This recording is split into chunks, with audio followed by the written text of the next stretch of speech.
Oh my, don't keep going. Alright, last time you arrived at the Elven city of Luthien to discover it basically had been taken over by the cult of the One-Eyed Snake. Actually, last time we were running away. Yeah, I was going to He's it. recapping. Okay, my I bad. was going to it. On your arrival, you basically discovered a witch burning. You decided to intervene. In doing so, Elaris got arrested, but you were able to capture the girl, as well as the book that got her arrested for possessing to begin with. And on the way out, you kind of interacted a little bit with the city itself, learning a little bit about its exports and its infrastructure. We had a cool escape plan through an aqueduct. Yeah. And then we got off the aqueduct here at this monastery sort of place. And fell down a well. Yeah, we jumped down that well. You Let's came be across real. this bronze statue that would kind of. Oh yeah, Oh yeah, we its committed eyes would arson. glow. we committed arson and burned that tree down. Yeah. You snuck out the back, found a well, dove to the very bottom of which, had a great time solving some puzzles. At which point, it opened up its secrets to Moonlit Falls, which is basically a hidden forest on the outskirts of Luthien. Juniper decloaked herself and kind of just shows you who she actually is. And with that, you were standing kind of on the precipice on the of the temple.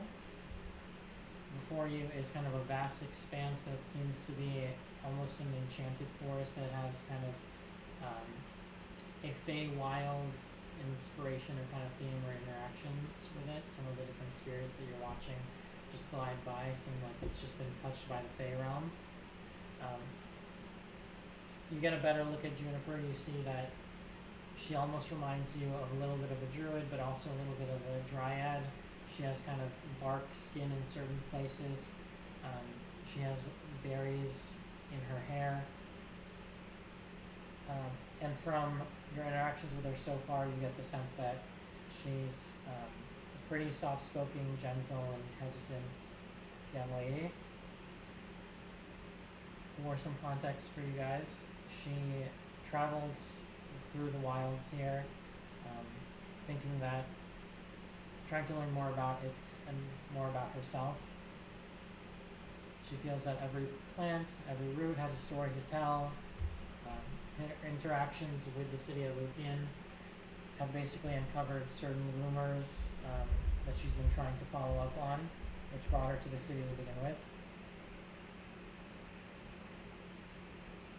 When there's no one looking, she tends to talk to different plants, trying to see if she can glean any information from them.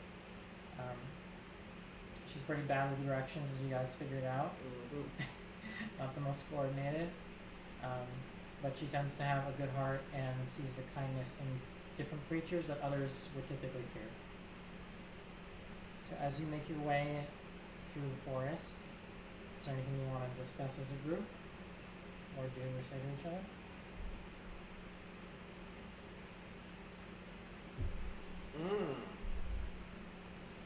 Pretty.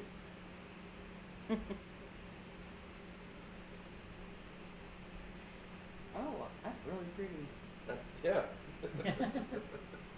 I was writing my notes. I was like, oh yeah, we did ask her her name. Yes, we did. Finally. Dan made a point last time. He's like, Yeah. guys, just We're really bad at it. save this person. Like, didn't really ask them fucking at bad all. at that. There's a lot going on. Yes.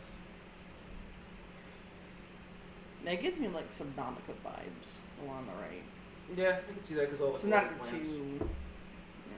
Subnautica at night. Mm-hmm.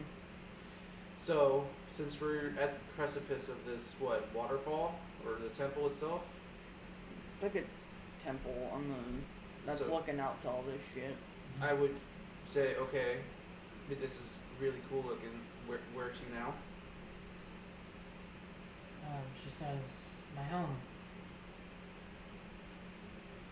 So, Don't worry, you're gonna love it. I'm already loving it because there's no guards trying to attack us, but please lead the way. Yeah, I mind your step, but the critters around here tend to be a lot more friendly than the ones in the big city.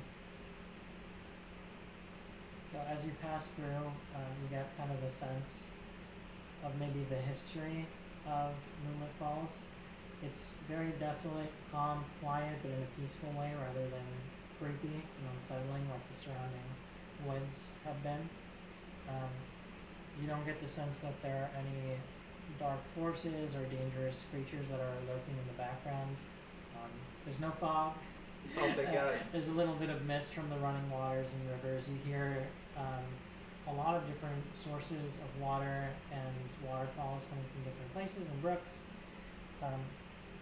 And every now and then you pass by something that, like whether it's a wildlife or plant life that you've never seen before, that feels like it's been just lightly touched by magic. You're not able to kind of like pinpoint or identify anything specifically or what kind of magic, but she kind of gives you a little bit of a tour and hints at the different, the history of this region being intertwined with the Fey realm. But having gone through it now, it feels like if that was ever true, it was probably true a while ago, and the Fey's presence has greatly diminished since then. So, as you make your way through, is there anything you want to do or try or say? I'm gonna ask her if there's a bathhouse because we all smell like shit. Was the rushing waters from the pipes not enough? It's where we came from beforehand. The well? No, the fucking Aqueduct. no, but I mean, like that's clean but water. no, the fucking jungle where we also committed arson. That's fair. Oh. Yeah, that's fair. You've been through some shit. I guess, yeah, that's a good point. Well, you could take your pick if you really want. I would be careful not to disturb any of the local flora and fauna and critters that you might see. But if you find a peaceful brook or waterfall, feel free to use it. I would say Tyr turns to Senna and says, "No eating random mushrooms." We try. And then she just like puts her head down. We don't know these mushrooms very well. But yeah, if you want to try doing that, you can. Yeah, I meant showering, but yeah. You Oh. can try eating whatever you want. You can do whatever you want. This is a pretend fantasy. Well, get they poisoned gave if me you want. superpowers last time. What? Well, yeah, well, not the one before, not the one I just ate. Oh,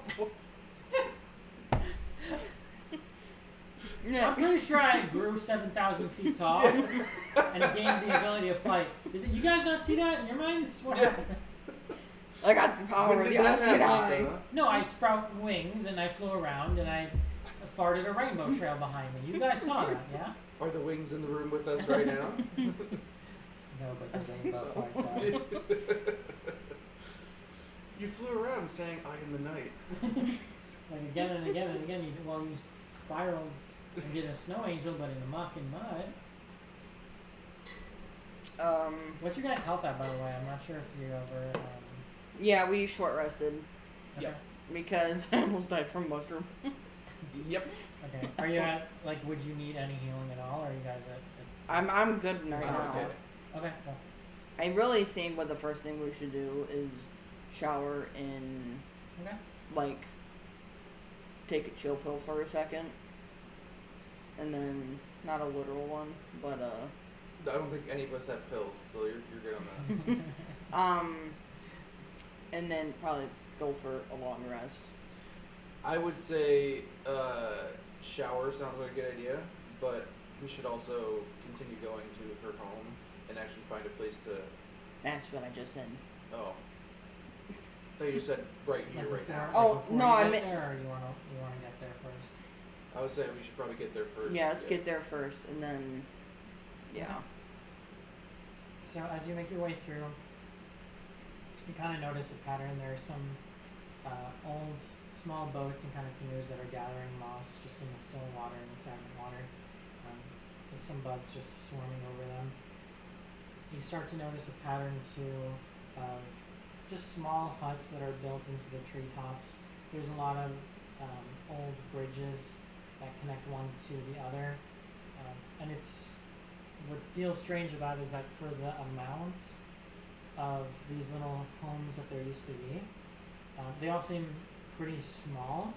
So if they housed anything, they feel empty now. It feels very quiet. But if they used to house anything, they would have likely been pretty random in size, but generally pretty small. So as you continue forward, you eventually come to the main waterfall that kind of pours out most of the water that kind of like branches out and fills the different creeks and brooks of this area, at the base of which is a large oak tree that seems to be hollowed out and carved into a home.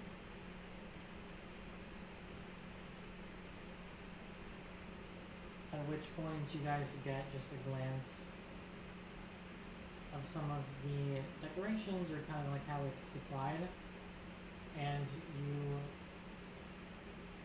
feel like a lot of it is just random little box, like just little bits of things that Juniper is likely collected. They're just kind of a lot of different shiny things, different herbs, or just kind of glowing vials, haphazardly just kind of messily thrown around on a workbench, not really organized. So you get the sense that she doesn't really know her craft very well, but she's at least interested in just collecting everything that she's come across without any way of really prioritizing what to use or what to pick versus what to leave behind. And you also start to see, you kind of take a look around, you start to see older, more dusted shelves of dusty books, kind of some rotting herbs that have been severed from their stems a long time ago. It feels kind of like stuffy in certain areas.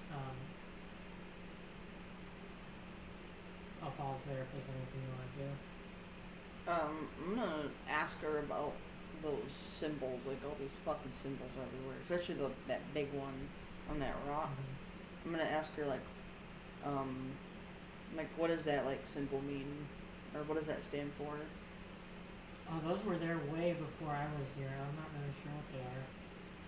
I wonder if Elwood would know. Can I roll an insight check? Yeah, sure. Tyr's gonna just go walk in and start kind of picking up vials and looking up, just inspecting stuff. Here, if you want, you can roll investigation. Sure. 15. Oh, nice. Okay. So you see pretty transparently that she's telling the truth. She has kind of like a very much matter of fact and Sean, like any sense in the way that she's communicating. So she really doesn't know. But you are curious about her last comment, saying that Elwood would know. Elwood? Elwood, yeah, referring to someone. So I rolled a 16. 1-6? Okay. So you come across a vial of pinkish liquid that kind of has a little bit of a faint glow to it, not a consistent or uniform glow, more like it just has like different little small specks that are shimmering inside of it.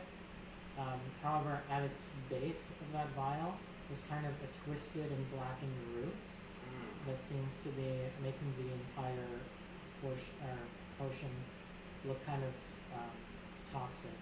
Okay. So if you put it up to your nose, you can kind of get a little bit of a whiff of it, and it smells similar to different healing potions that you've encountered and formally studied in your time in your childhood, but also in your Warlock training. However, with a 16, you're able to tell this is amateurish work that would make you sick if you were to try drinking it instead of healing it. Okay. I got a above question table. What did you do exactly again? I went up to the vials that he was describing and just kind of like picked them up and looked at them and just kind of Can you do an investigation about the I'm gonna try to word this best I can. Between, like, you said there's a dusted, like, some places were, like, super dusty and not dusty. Can you roll, like, an investigation of, like, what exactly wasn't touched compared to what was touched?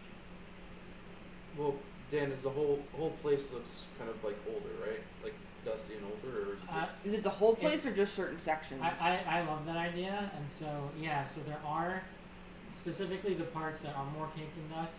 The kind of shelves that exist above the workbench that you see kind of assorted different like potions that she's trying to collect.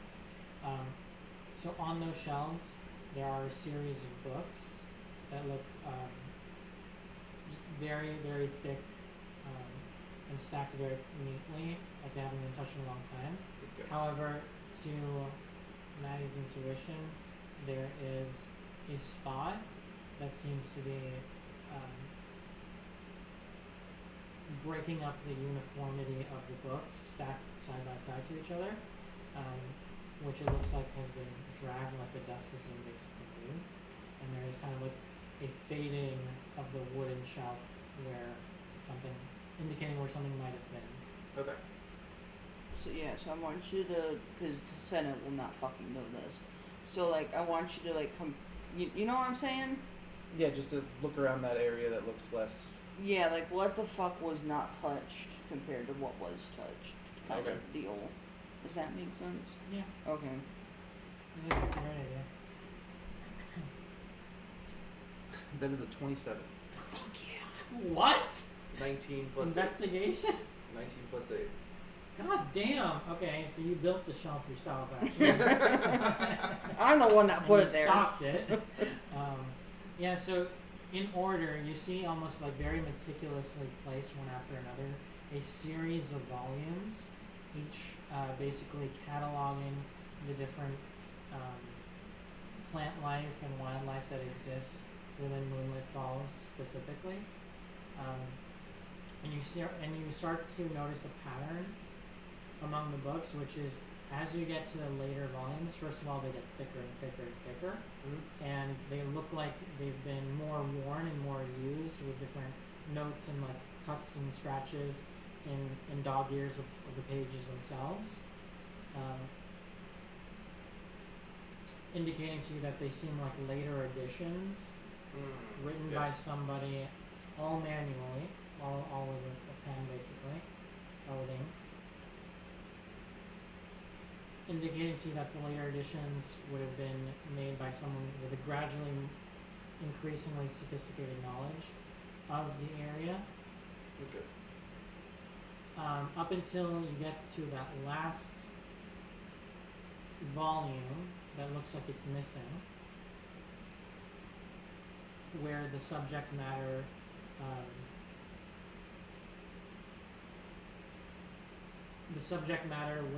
would have gone from very simple creatures, commonplace creatures, to gradually more and more obscure, possibly even like dangerous or mythical creatures, up until the point where you get to that last volume that you intuit would have cataloged interactions with like the most mythical or the most dangerous and rare of species or creatures or beings. And then that is the volume that is missing. Okay. And I asked you to do one more thing. Can you look at the volume or the volumes and see if the handwriting's the same or different between each one? Okay, just To see if use it's the right. same I'm investigation. basically It's seeing enough, if yeah. I'm basically seeing if it's written by the same person or different Yeah, I people. love it. These are really great ideas.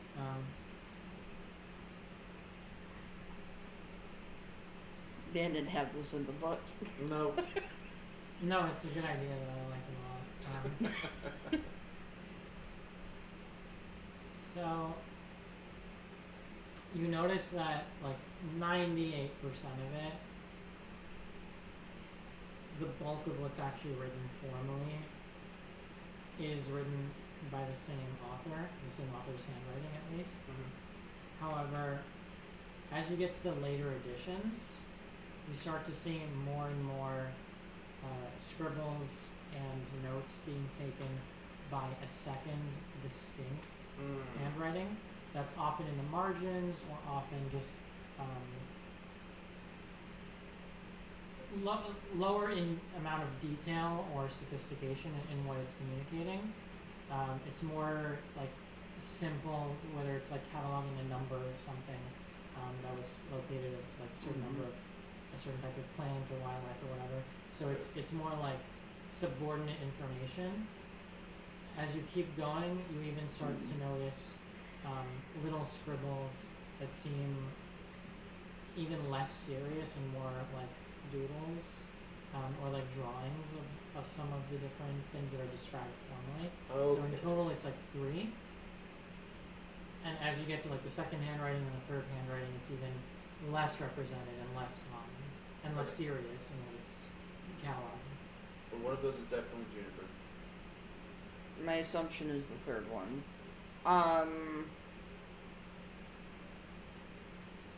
When he's going through that, does he see any like author names, or is it like any like signatures at the end or the beginning? Or does he have to roll it in? I'm sorry, I'm playing your character. You asked me to do it. You asked me to do it. Well, this is the part where like Maddy is smarter than Senna. Yeah. I was gonna jump in these shoes right quick. Very funny. Is there anything that you would like add or change to what she's suggesting? No, it's actually a good idea. Okay. I think realistically.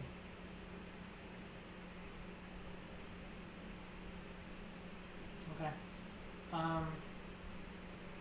You notice consistently for every volume, the starting page does contain a place where the author's name would have been, and one after another it's been torn out consistently in that same spot. That first page of every volume has been torn out.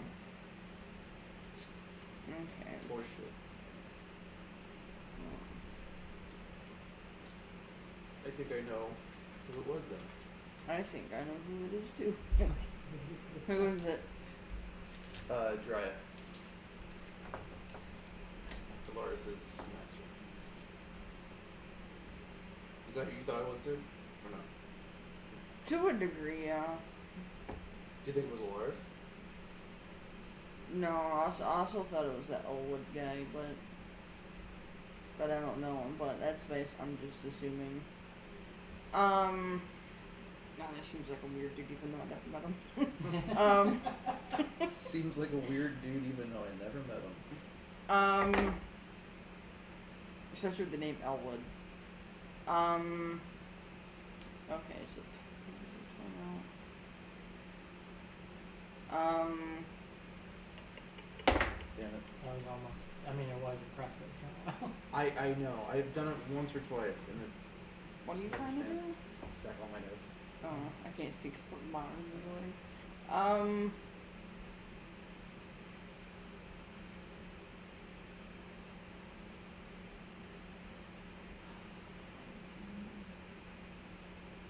not going to send her to do that.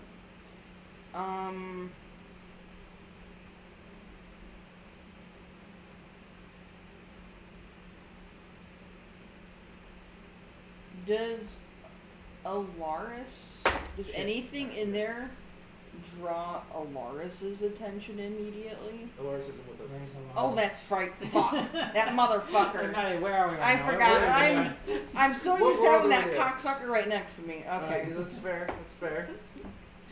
But I like that I that know part I'm a is poor in bear- I she used know all I'm- her brain cells and then reverts back to Senna being like, Lars, what do you think? Yeah.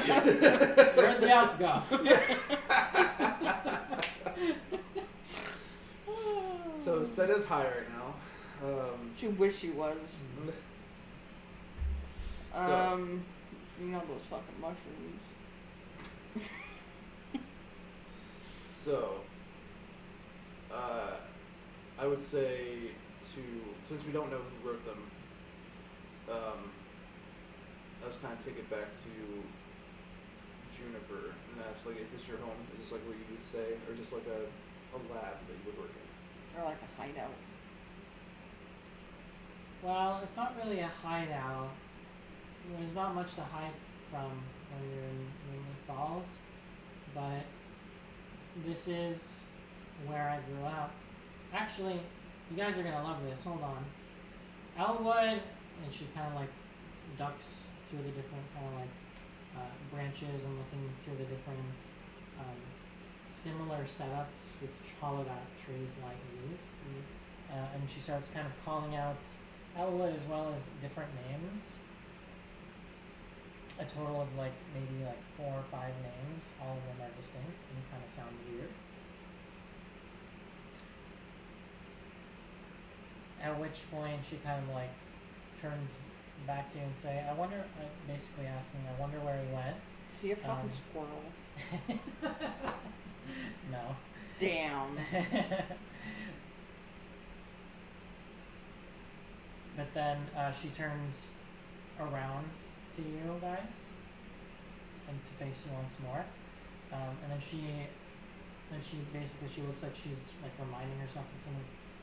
Oh right, since I left the city, she basically clasps her hands together and squeezes her eyes as tightly as she possibly can until finally you start to see some of the hair that kind of look like branches and twigs and leaves running down her back start to kind of like just very gently like lift themselves up a little bit. The berries that are kind of like interspersed within those leaves in her hair starts to glow and just rustle very, very gently. And in doing so, she basically conjures up a series of different critters. Oh god, I wasn't too far off. Yeah, I was gonna. Wow. Fuck, man. Well, I'm gonna be like some like weird like squirrel or beaver. All of which seem to have different, basically D&D classes, indicating like their own unique abilities. I want to and kidnap the mechanics. frog. Yeah. Well, just say please instead of kidnap. Yeah. Just ask nicely. I want the one with the book, the one who thinks he knows everything. I want the axolotl. And the salamander licking its eye. Yeah, I know. I was about to say I kind of like the salamander though too. What class is the crab? I don't remember. It's like he's about to play tennis. Let's see. Oh yeah, I was It's a gonna say paladin. it's a It's a paladin. Oh, Yeah, it's it's a paladin. Oh, it's a That- shield. Oh, okay. That looks like a fishing net. So she basically says, she basically announces herself to her little critter community, Mm-hmm. saying, "Mom is home." Like, and she then turns back to you guys and says, "This is my family," or basically as close to it as she can have is what you can tell. But I still don't know where Elwood is.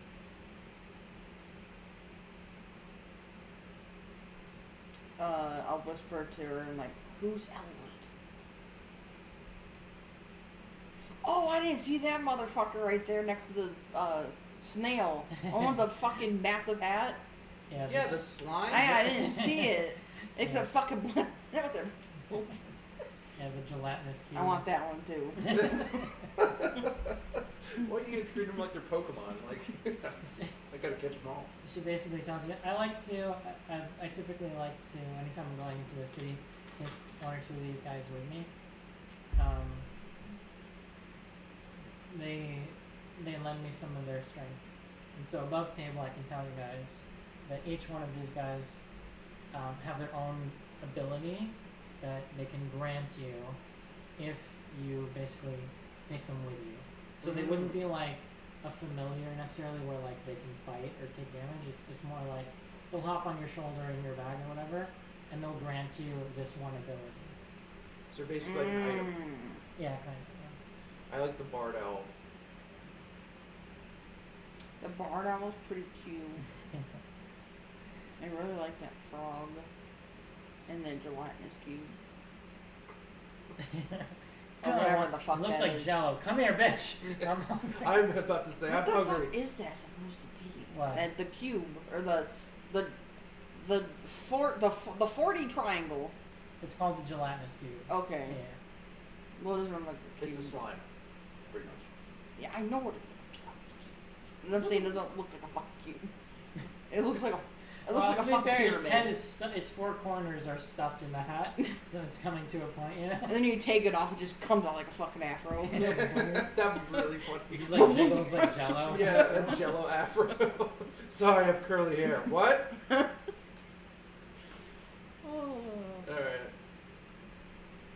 So yeah, we can get into like what each one does with time, but just so you know. So in answering your question of like who is Elwood, she goes, well, he basically raced me, and she keeps calling out Elwood, Elwood, until finally, a small, an elderly elven sprite What? enters the frame, Is he a fairy? and Sprite. he basically Oh. says, My dumbass, sorry. This is a rape. Lady Juniper, I've been worried sick for you. Where have you been? And who exactly are your friends here? And he looks at the two of you suspiciously. Actually, roll insight, both of you. Okay. Yeah. You said insane? Yeah. As a dirty 20. That's Huh? an 18. All right, That's so a dry 18. Both of you understand or intuit the fact that not only is he like suspicious of you in that, like, let's say he would be worried about this girl, but also he looks like he has already made up his mind about you from prior experience. Like, he knows you and already knows that he hates you, Okay. as opposed to he's just judging you for the first time without any basis. Well, we can erase kind and observer and softly spoken off of that list of things that he is. He immediately just was like, fuck these guys. It's all in the eyes. He hasn't said anything. Okay. Instead of just internally thinking, I knew he was a weird fucker. He has a nice butt chin. So, I guess Tyr will probably say, introduce himself. Yeah. So I'm Tyr. This is Senna. We're adventurers coming from Ravenwood Port. Mm-hmm. We saw Juniper about to be burned alive in the city. We saved her, and she led us back here. Okay. Immediately after hearing that, his eyes widen, dart back and forth the two of you, and then over to Juniper, asking her to confirm. In which case, she does, kind of sheepishly, basically avoiding eye contact, saying, "Well, I was just following up on a lead that I heard last time I was in town." So they kind of bicker back and forth, and you get the sense that this is not the first time having this conversation with him, warning her not to go anywhere near Luthien, and to just leave things alone. Whatever they're talking about, whatever rumors or whispers you're hearing, we're lucky to be on the outside of them, and we shouldn't be looking for trouble, essentially. Do we know if they're still chasing us? Well, they are, but they don't know where you are. They can't get to you, as far Okay. as you know. I'd imagine that we're here, they would probably just give up. Yeah, I have no idea if there's, a couple little lingers. So I would turn to Juniper and actually ask her, what was the lead in the city? Because you never told us what you were doing.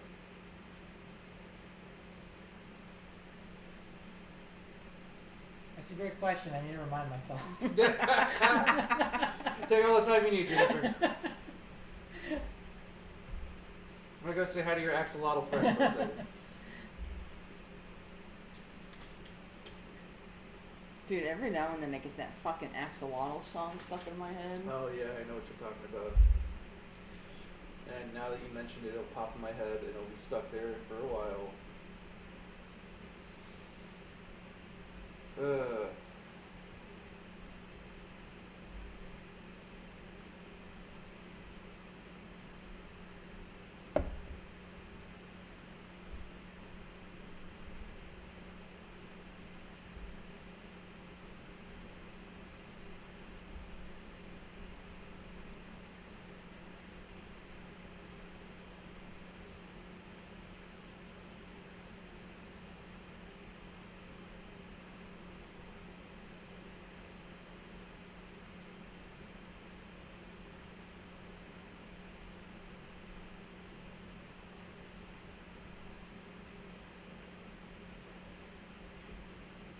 Okay, yeah, so she basically says that she overheard talks about a secret vault that exists in Luthien, where they're not actually. How can I say this?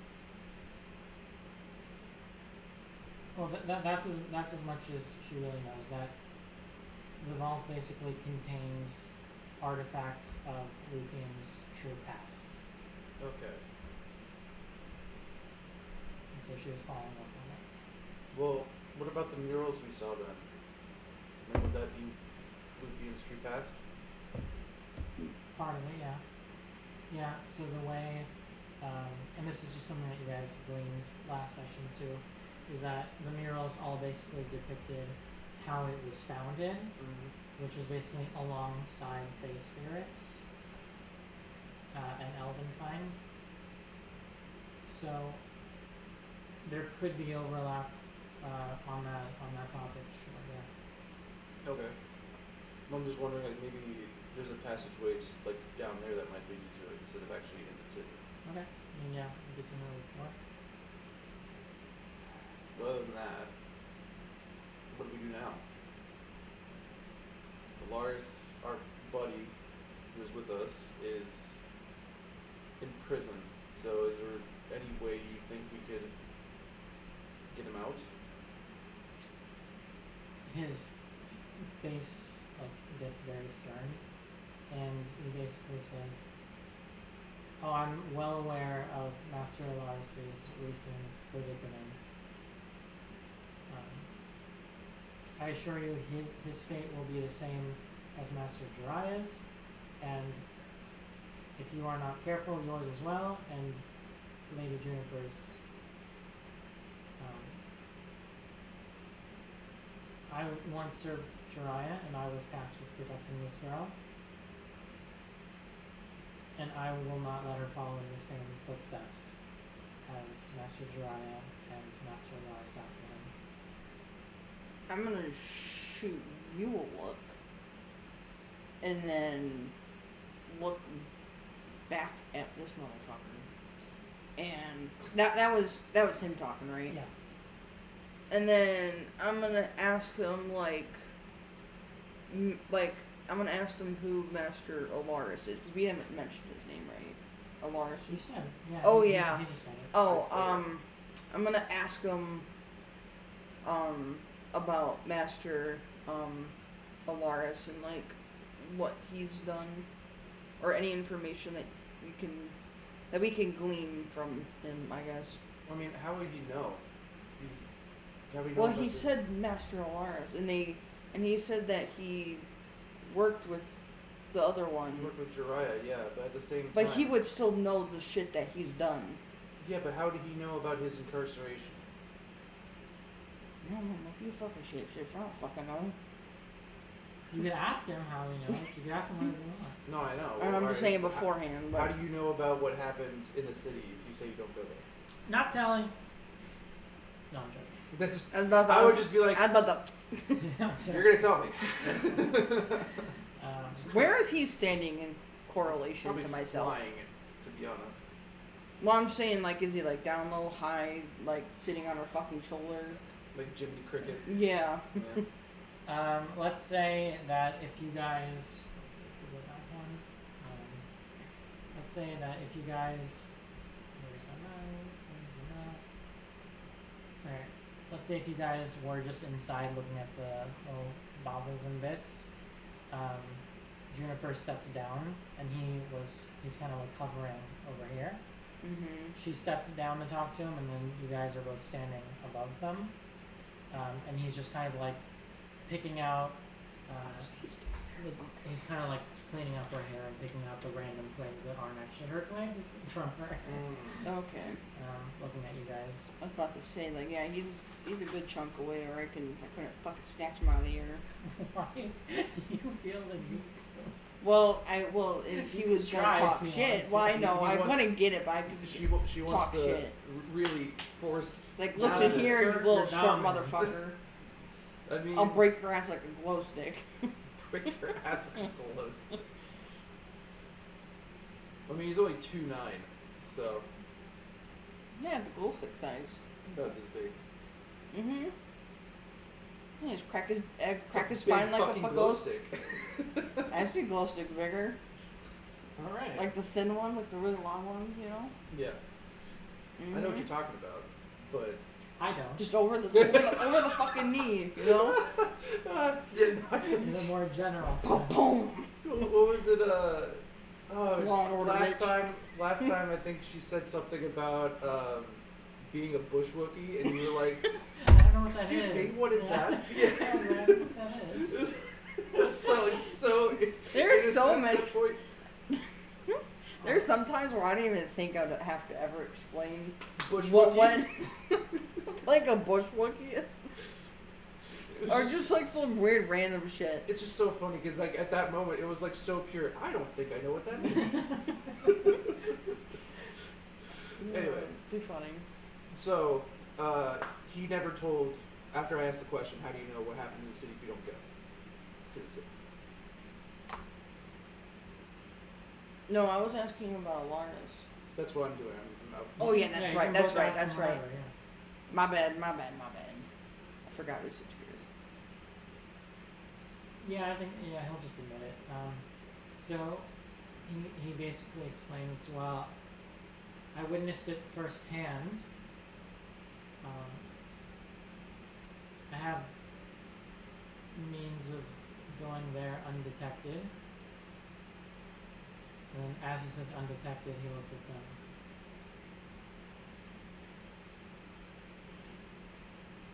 Because I'm gonna give him a stern look back, and I don't know what the fuck should I do. I don't know. Why do you think he looked at you? Above table, why do you think he looked at you? Because I just like broke a bunch of shit and kidnapped her in the middle of fucking everybody. Very detected. Okay, yeah. That's the only thing I could think of. To be honest with you. Okay. Because I was very obvious of what I was not like. It was very obvious, like that my presence was known. Okay, that's a fair assumption. But I have no fucking clue other than that. Okay, so Tyr has another question on it. So since you know what happened and all that, you understand more about the city than we do. There has to be a way for us to break him out. Yeah, he basically shuts down at that point, and becomes very stubborn about the fact that says there is no reason, no justification, no plan, no way of entry that would justify putting any more of us in danger, or incurring the wrath of Lilithians. Well, you aren't doing this. It would be me and my friend here. So if we are willing to risk our lives for Elaris, you don't have to have anything except helping us with a plan.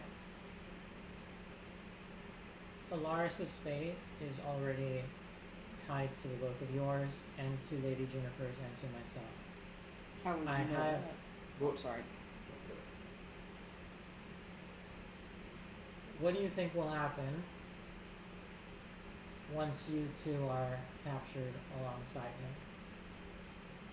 A bunch of dead guards. Who says we're going to be captured? You will be captured. I beg to differ.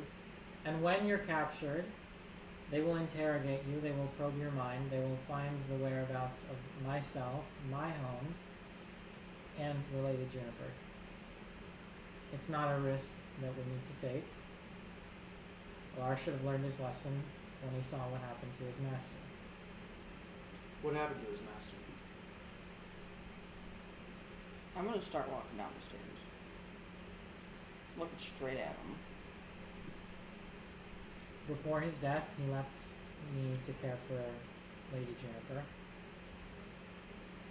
In the aftermath, I have come to care for many of the vagrants, orphans, and rejects that inhabit Moonlit Falls. This forest is a safe haven, charged with the lingering bits of Fey energy that can sustain it. That is not a balance that even Master Jiraiya would want tested at this point, and his memory and legacy are not to be desecrated in such a manner. How did he die, though? He incurred the wrath of the Feywilds, just as Elaris has done, and in doing so, doubled his misfortune by triggering a manhunt from the city of Luthien itself.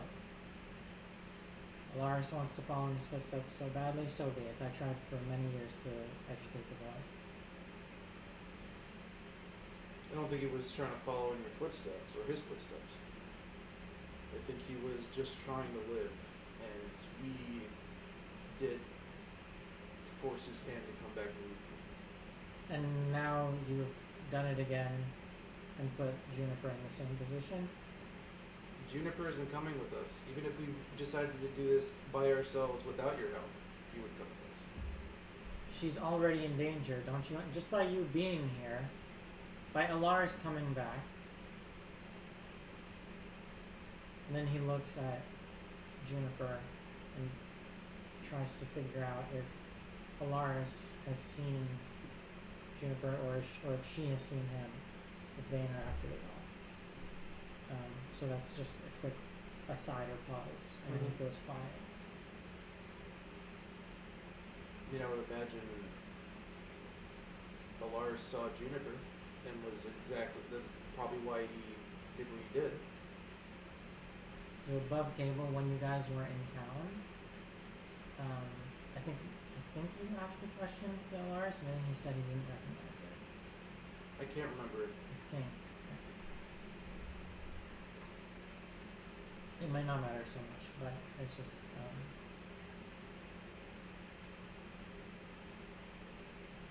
Yeah.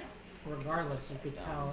tell him whatever you want if Yeah. you feel like it helps your case. Oh, that's what I'm trying to do. I'm trying to. Yeah, I don't think he said he recognized her, if I'm remembering correctly.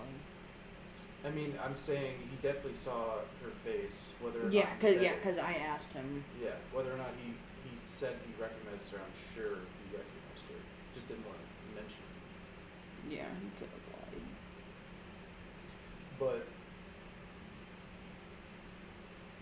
if us being here already is making your home or just this place in danger, then I don't see the point in not helping us at this point. You've already gone off the deep end, why not swim?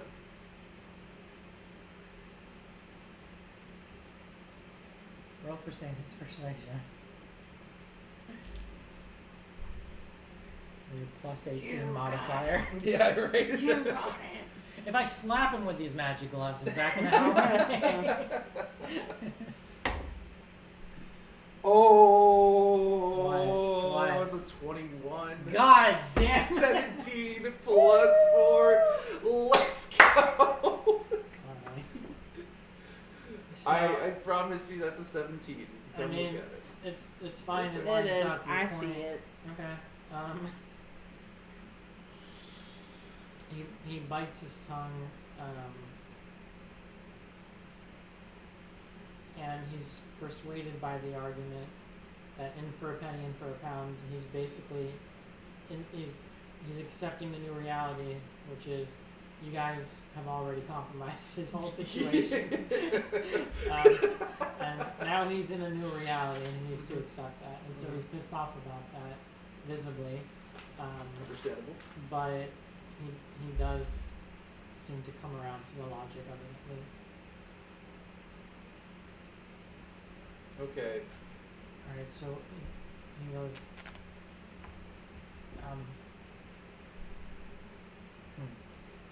So what do you propose you do, or we do, at this stage? I'm gonna chime in and say, well, it looks like you're a Mr. Know-It-All, so what do you think we should do?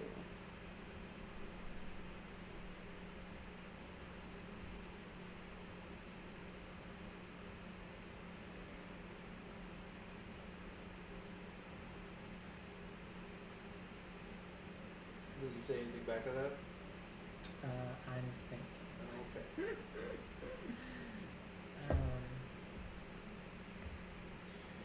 You just gonna let her say that to you? He seems he's still convinced that Elaris' life is forfeit. It's only a matter of time before he is set to be executed. If you wish to try and intervene, that's your choice. I'm gonna ask him, how much time do you think we have?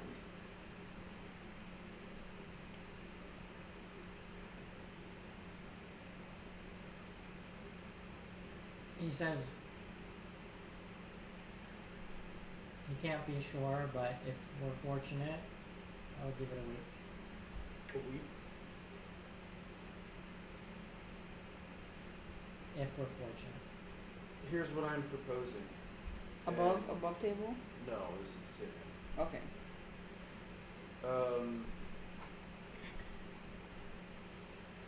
I would say, since you know the city better than we do, and you have means of going around invisible, pretty much. There's one thing that you could probably tell us that would help a lot, and that would be, where's the prison? Where are they holding him? How deep is that security? Tell me, do you think I was the personal assistant to the High Priestess, to the Grand Inquisitor? You should know. I shouldn't know. You know nothing of me or Luthien of Moonlit Falls. You know nothing of my purview or my background from the Fae. You don't know anything about me. This is not information I can give you. Well, then can you scout? Because we can't. I am not setting foot in Luthien. But you did. Already. No, I did not. You just said you did. I said I have means of... You saw with your You own said eyes. you were undetected. At this point, he just kind of breaks down and like looks at you like you're dense. Like, how have you not figured it out yet? He looks at the scratches across your forearms and asks you how you got them. He looks at the damage done to your boots and asks you. This how you got them. motherfucker is the dude we were getting stabbed Oh, by. this mother! I want to strangle this cocksucker. I didn't clock it. I didn't clock the fucking. I thought you wings. were gonna talk to him like 2 sessions ago.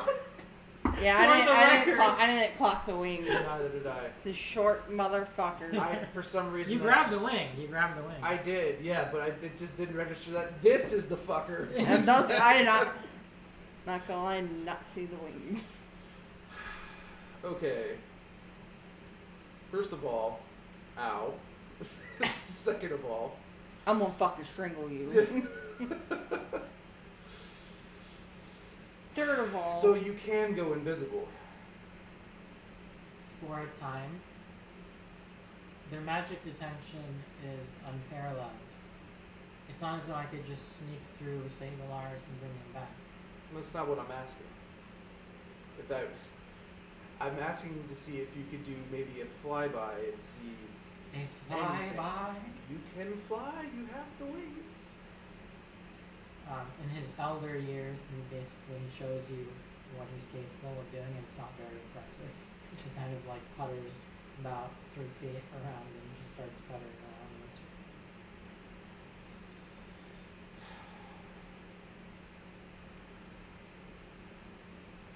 I'm gonna ask him how he was undetected, how his magic became undetectable in Luthien. Well, he didn't go in. He watched you guys and tried to get you guys to stop from going in. That is true. Oh, that's 'Cause right. He was basically telling us the whole time you were hugging him. That's right. My bad. It's all coming back.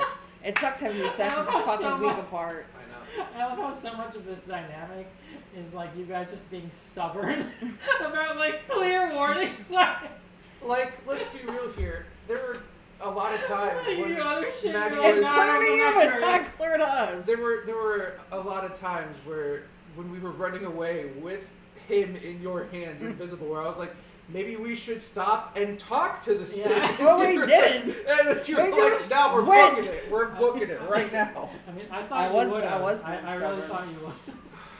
And this fucker had a chokehold. Well, now I understand why he doesn't trust us. Like, He's not your completely. biggest fan. You had him in a bag. We did have him in a bag. We did kidnap him and burn a house down he was in. That was my favorite hut. Yeah, sorry about that. That's my.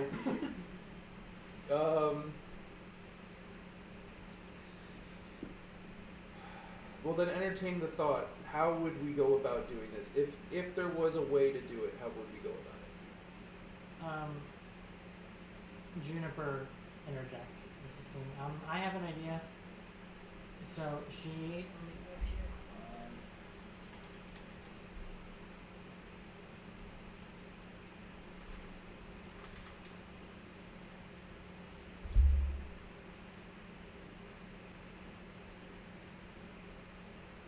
Okay, so she turns to the both of you, and she says, "The book that got me arrested. Were you guys able to save it?"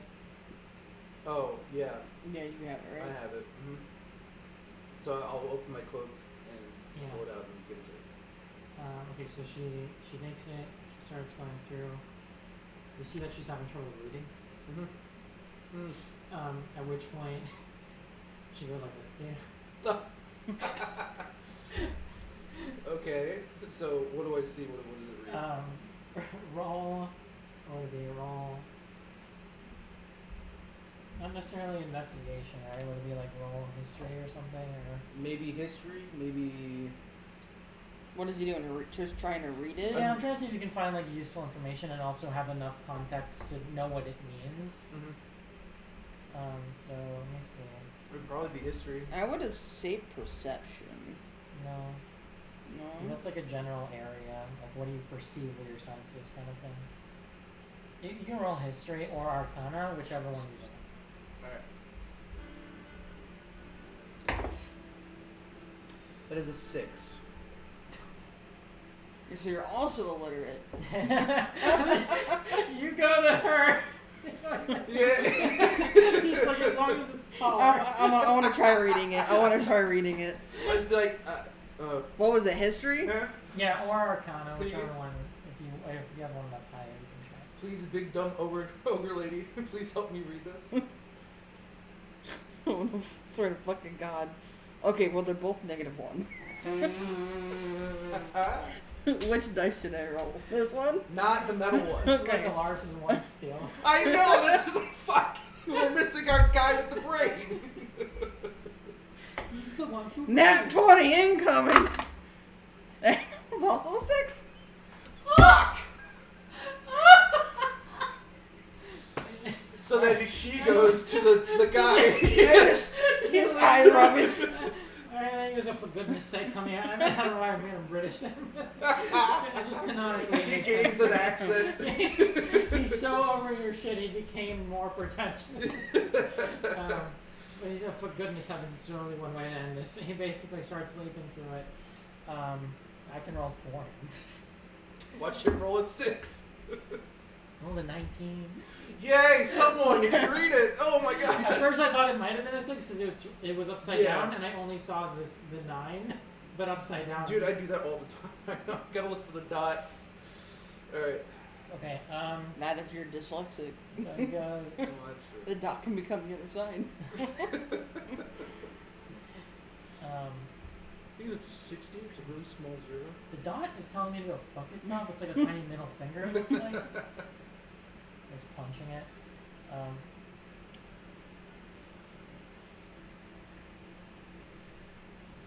Okay, so he starts sifting through it, and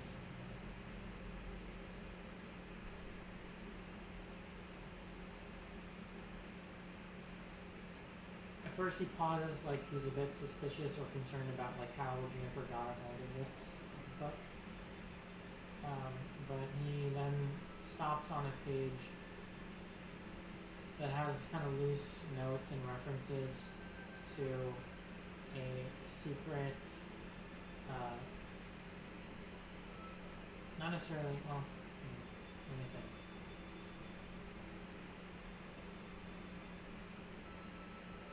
Okay, you might have to give me a second. Alright.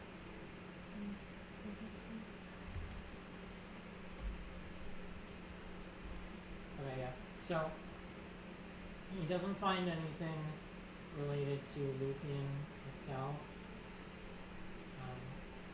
But he does find cryptic mention, and just having rolled a fucking 19, but also having the context of like having served Jirai in the past, he can put together that this kind of cryptic message is kind of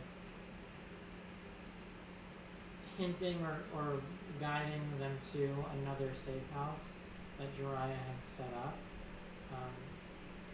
in the outskirts in the swamplands, where he deliberately chose to hide sensitive materials, including information that he uncovered about Luthien. And so if you want more information, head to the safe house in the city. And where is the safe house exactly?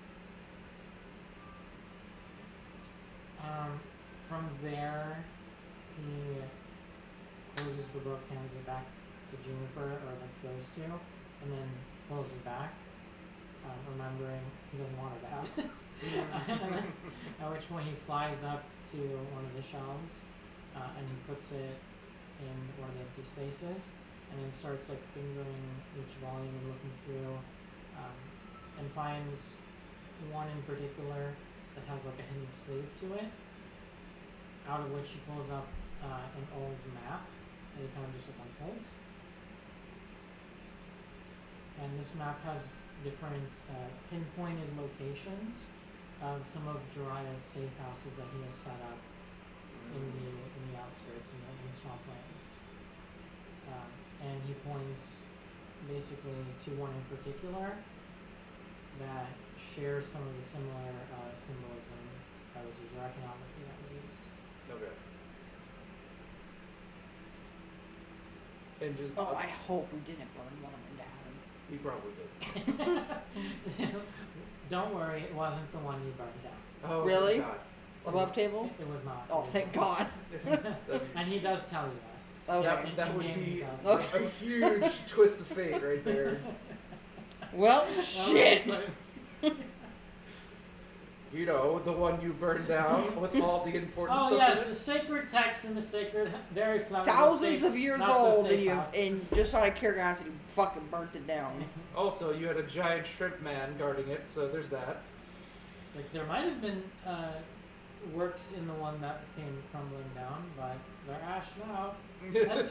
Let's hope Jiraiya set up copies. So, I guess this would be above table.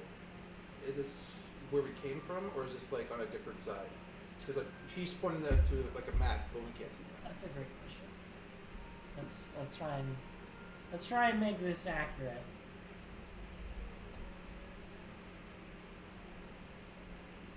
Okay. So let's see where we would be and where this could be. Let's figure it out together. So where we are right now, I'm guessing is above You are back right there. Yep. You are right here in Moonlit Falls. This is like, let's say, the swamplands as you were escaping Luthien. This is Luthien. So that's where like all the aqueduct and stuff. Correct. Okay. So let's say this is like the swamplands. So realistically, I would say it's probably here. It's around here. Okay, so it's not like on the other side of Luthien where we were, like for the bridge and when we found him first. No, I 'cause mean it would be technically over. you would be getting closer to Luthien. Well, no, because the swamplands that we went through a couple playthroughs ago were like here-esque, right? Because we right. still looking. So, yeah, So so that's we're what I was on our talking way about. to I got you. there. Yeah, so there are more swamplands that just surround it, basically. Yeah. So the ones would be this. Well, actually, I mean, I guess either way. I'm just wondering, because it can be more than one swamplands. I'm just saying, like, where I originally thought was, like, out Yeah. here, but if it's over here... That's what I gonna be was thinking. Yeah. That's fair. Ultimately, I don't think it really matters, but we can say for consistency, I like your memory, so we can put it here. Now we You can say Okay. it's around here or something. So the one that we're looking for is over here. Or the one that we're looking for is out here. Yeah, let's say it's out here. Okay. Yeah. It doesn't matter too much, to be honest, but yeah. It's I'm just I making mean, it sure. would make sense if it was over there too, Yeah, because it's I- also near. Yeah. So, the safest route would be to go around. Yeah. Follow the coastline. Okay. So then Tyr would look back at Elwood and basically be like, okay, is there a path you can point us towards so we can make it to that safe house? Faster than, let's say, retracing our steps through Luthien.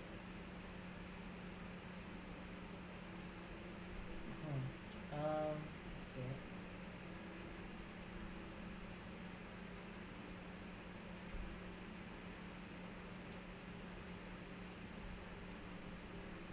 Yeah, so this is me taking a second now. Very good.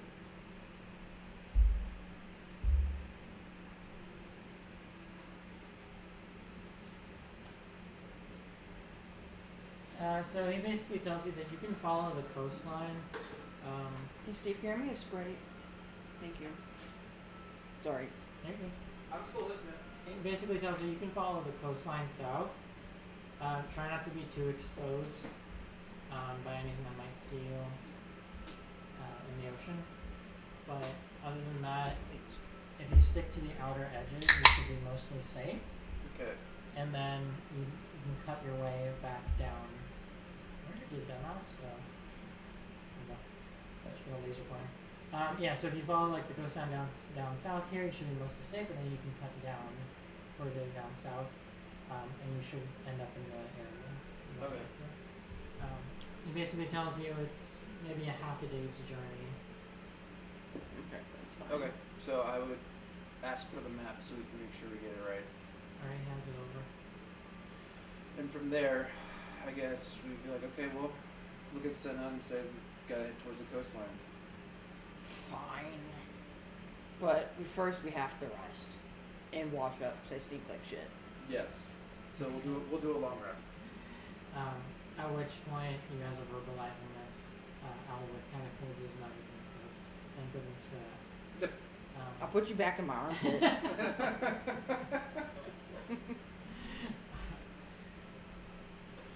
Okay, so from there, you guys are all washed up, smelling nice and fresh from the falls. Is it late at night? Because all the images were like at different times of day. Yeah. So what time is it? In my imagination, this was all happening like in the evening and then into the night. Okay, that's what I was thinking. Yeah. Okay. So I guess if we long And rest, I think we just crash for the Okay. night here and then just like get up early in the morning and Okay. that's a better idea. Okay, so If you want, Then- click long rest then, so you get your Alright. shit back and you'll be safe and sound. can you take it 2 seconds, Beaver? Yeah, of course.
you want to go like D&D Beyond and just hit long rest.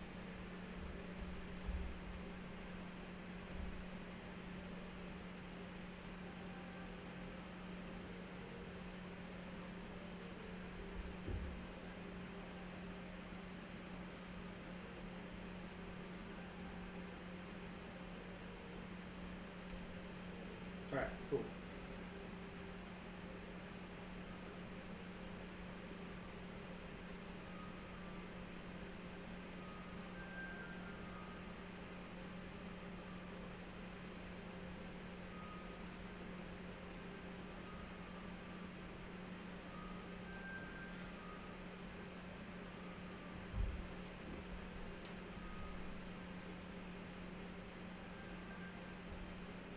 Or did Senna long rest too? Oh yeah, I did it before you went to the bathroom. Okay. I was just reading something. So you guys have maybe the first good night's sleep you've had in fucking a long time. You feel refreshed and almost like nourished and healed. There is something very profoundly calming about this forest.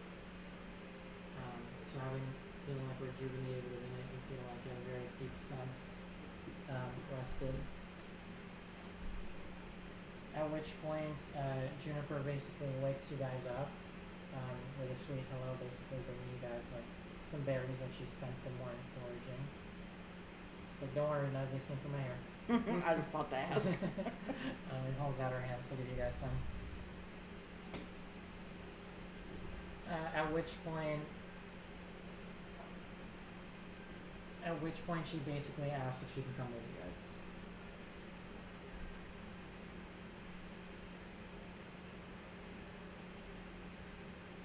I mean, I don't mind. I don't mind either. But You're both the fun uncles. I'll say yes, but only if you have any ale and or liquor. I'm 9. I'm 9. And I didn't ask you to drink it. I asked if you had any. No, she answers honestly, we don't have anything like that here. But I would, outside of eating one too many of these mushrooms, and Luthien strictly prohibits the consumption of alcohol. Okay, I'm gonna ask her for 2 mushrooms. I'm gonna eat them immediately. You know what? Whatever. Eat the mushrooms. Just don't learn your lesson. I know. I don't think these are bad. She skips over pleasantly to her little apothecary station and finds out and cherry picks like some of the most colorful ones that she has. These are 2 of my favorites.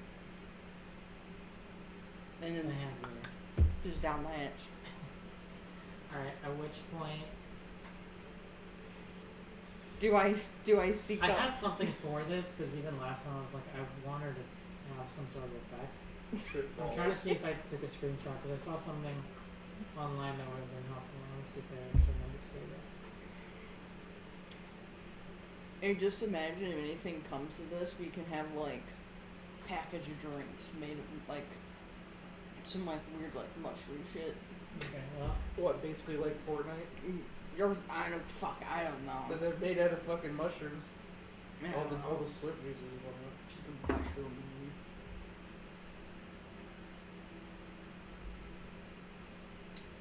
okay, so in response to eating them, you Gain the power of the LC9. you start to feel very, very weird rumbling in your stomach. And then you start to feel like, you know that feeling that you get like if you're standing over the edge of a very, very high mountain top or something like that? Mm-hmm. And you start to feel it almost like tingling in your feet. Like the kind of like that anxious urge to like, oh, I'm gonna fall, but also like, oh, I kind of want to jump. That kind of feeling starts to overtake you. At which point you also start to feel that kind of like butterflies in your stomach, and you start to levitate about 1 foot off the ground. And Fuck, am I it's standing? hard to control. It almost feels like you have ice skates on or rollerblades on a very slick surface. Oh fuck. I attempt to try to like get my bearings, and I'm assuming I'm like in one of those like trapeze vests. I'm just like going in fucking circles. I was gonna ask, is she just like rotating slowly? It seems like that's the course, yeah. Violently like shaking all my limbs. Yeah, at that point, Juniper goes up to you, starts giggling, and starts like spinning you almost. You know, like it's Like a wheel. Wheel of Fortune? You know? Yeah, exactly. Or no. Price is Right. Yeah, exactly. That's fucking amazing. And you start spinning fast enough. Wait, roll acrobatics.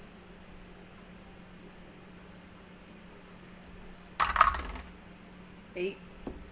Yeah, you start spinning fast enough to where it's kind of like this blur of rainbow-colored hair, but every now and then there's like a long green limb that like smacks Tyr or the fairy in the face. So I'll just scream, "Stop it!" I'll laugh my ass off, and I'll go over and actually like reach out and grab your arm for a second just to like steady you.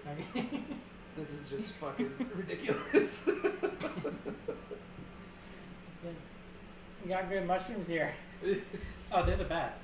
And the worst. Fucking yeah. Some people can handle them, some people can't, I guess. Stop talking and help me. Yeah. So that means I get to come with you, right? Yes. Absolutely Now stop me. not! Elwood chimes in. Fuck you, Elwood. Fuck you, old man. For the future. The future is now. The future is now, old man. I mean, he might need some convincing. He might be dead. Like, no way. I mean, the thing is, if she really wanted to, Juniper could just be like, "Nah, I'm gonna go." She could sneak away if she wanted to. She could try it. What's stopping her, really? She's done it once. Yeah. Doesn't mean she can do it again.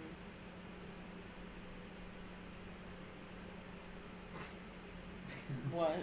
See you guys on your way. Oh no, I'm just thinking like, what if we're just like, okay, yeah, Juniper will come. Wink. Roll in the knapsack. Get in my bag. Quick, get into my sack. Wait, no, not like that. Put me the fuck down. At this point, she's going, please, and she's like hanging on to your ankle. You know how kids do, like they hang on to your dad's shin as he's trying to walk. And she's just kind of like hovering with you off the ground. And I just leave her. I think that's funny as hell. It's like she wants to go. Which leg is it on? Your left leg. Okay. So I'll say like, we'll keep her safe if she wants to go. Because I mean, we're not going towards Luthien. We'll stay as far away as we can, especially not only for her sake but for ours as well. Roll. She's so fucking cute. She's looking up at him with her eyes. Roll persuasion with advantage. Okay.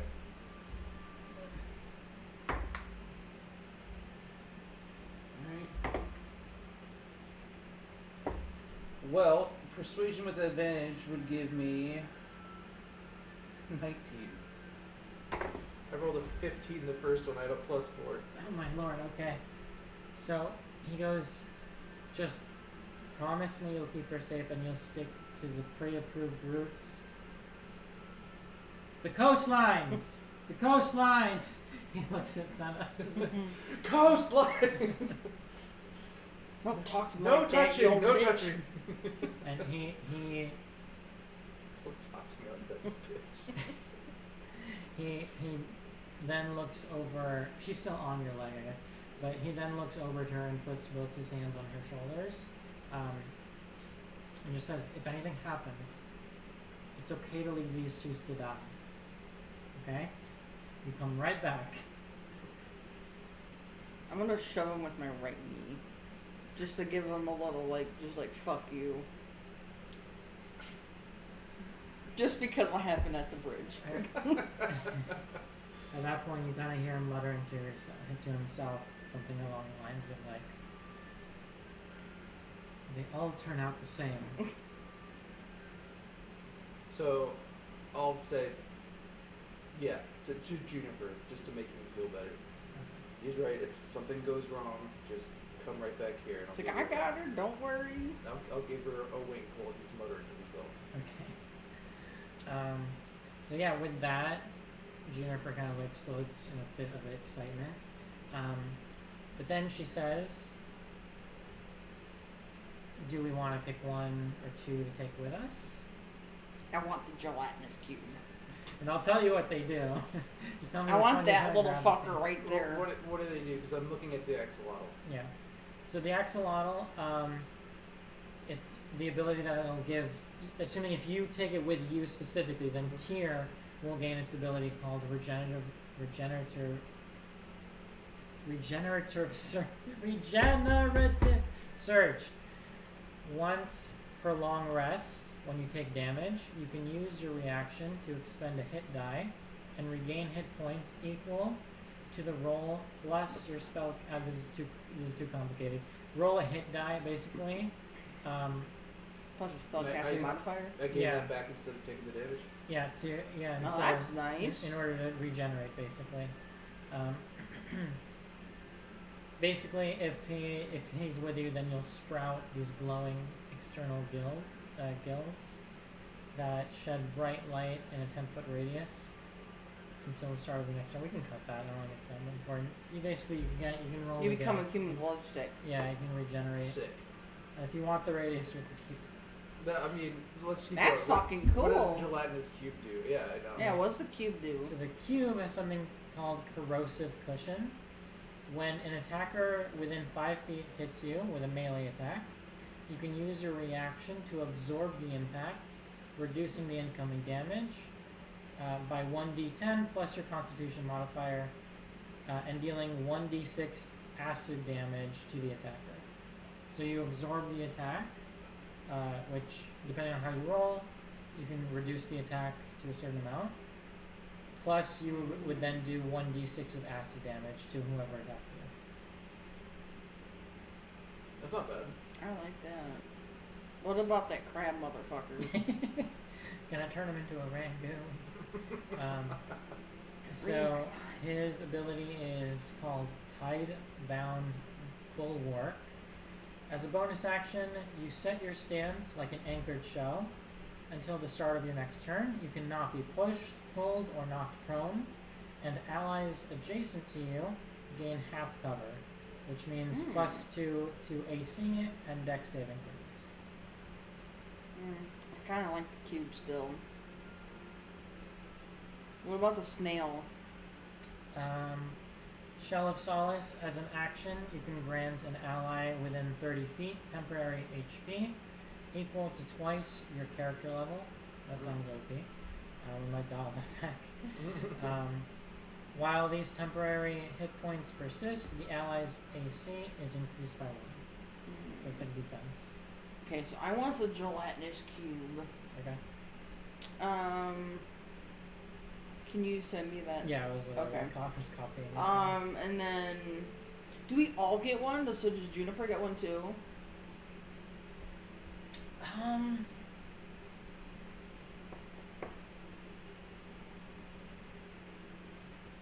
Originally I was thinking yes, but the way I see her right now, I see her less of like a person that would be fighting with you guys and more like offering that support partly by like conjuring up these guys for you. I see, okay. And so it's not like she would really benefit from This is one. basically her way of support. Yeah, like at least for now, don't really think of her as like another party member. Don't think of her like that. Don't think of her as a party member? Yeah, like she's not going to be in combat. It's more like it's almost like she's like what's it called when you're doing concentration spell, basically trying to keep these guys up by giving you this bonus. So having her around gives you guys a bonus while you are fighting. Yeah. It's more like that. I wanted her to take the owl so we can hear sea shanties. What does the owl do, actually? He's a bard. I know. The owl, Silent Dawn Soar, as a as a bonus action, you grant yourself or an ally fly speed equal to your current walking speed for 1 minute. Movement using this flight is completely silent and ignores opportunity attacks from creatures relying on hearing. Oh, that would be so nice. That'd be for very the good for you. escape. What about the deer Oh. druid and the gecko? So the Deer Druid, whenever you cast a spell of first level or higher, you can immediately leap up to 10 feet to an unoccupied space without provoking opportunity attacks, leaving a brief trail of blooming flora that turns the space into difficult terrain for enemies until your next turn. And then what was the other one you said? The lizard. The Um, ranger up there. Yeah, so when you are hit by an attack, you can use, if you want, I can even just pull it up so you can compare them, but when you're hit by an attack, you can use your reaction to leave behind an illusory twitching decoy. So basically it's like it's shedding its skin, Oh, that's cool. causing the attack to miss you and hit it instead. You can then immediately move up to half your movement speed without provoking opportunity attacks. So it's like it jolts out of its skin, basically. So basically, it's a free, like no damage hit, and you can move away. Oh, that's too big. No, that was good. We can see Oh, everything. but it's like, No, I think out of all of these, we didn't even check the frog. Oh yeah, the frog. Where's his bitch ass? There he is. as a He's bonus on- action, you can double your jump distance until the end of your turn and immediately remove the blinded, deafened, poisoned condition from yourself through focused breath.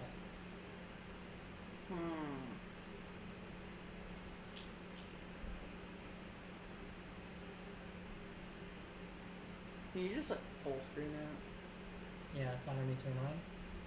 No. Because I want to see everything.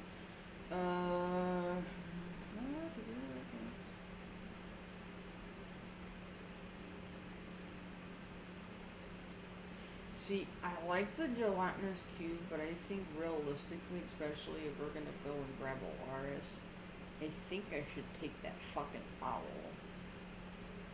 One of us should, because you could be for the person you're carrying and the other person in your party.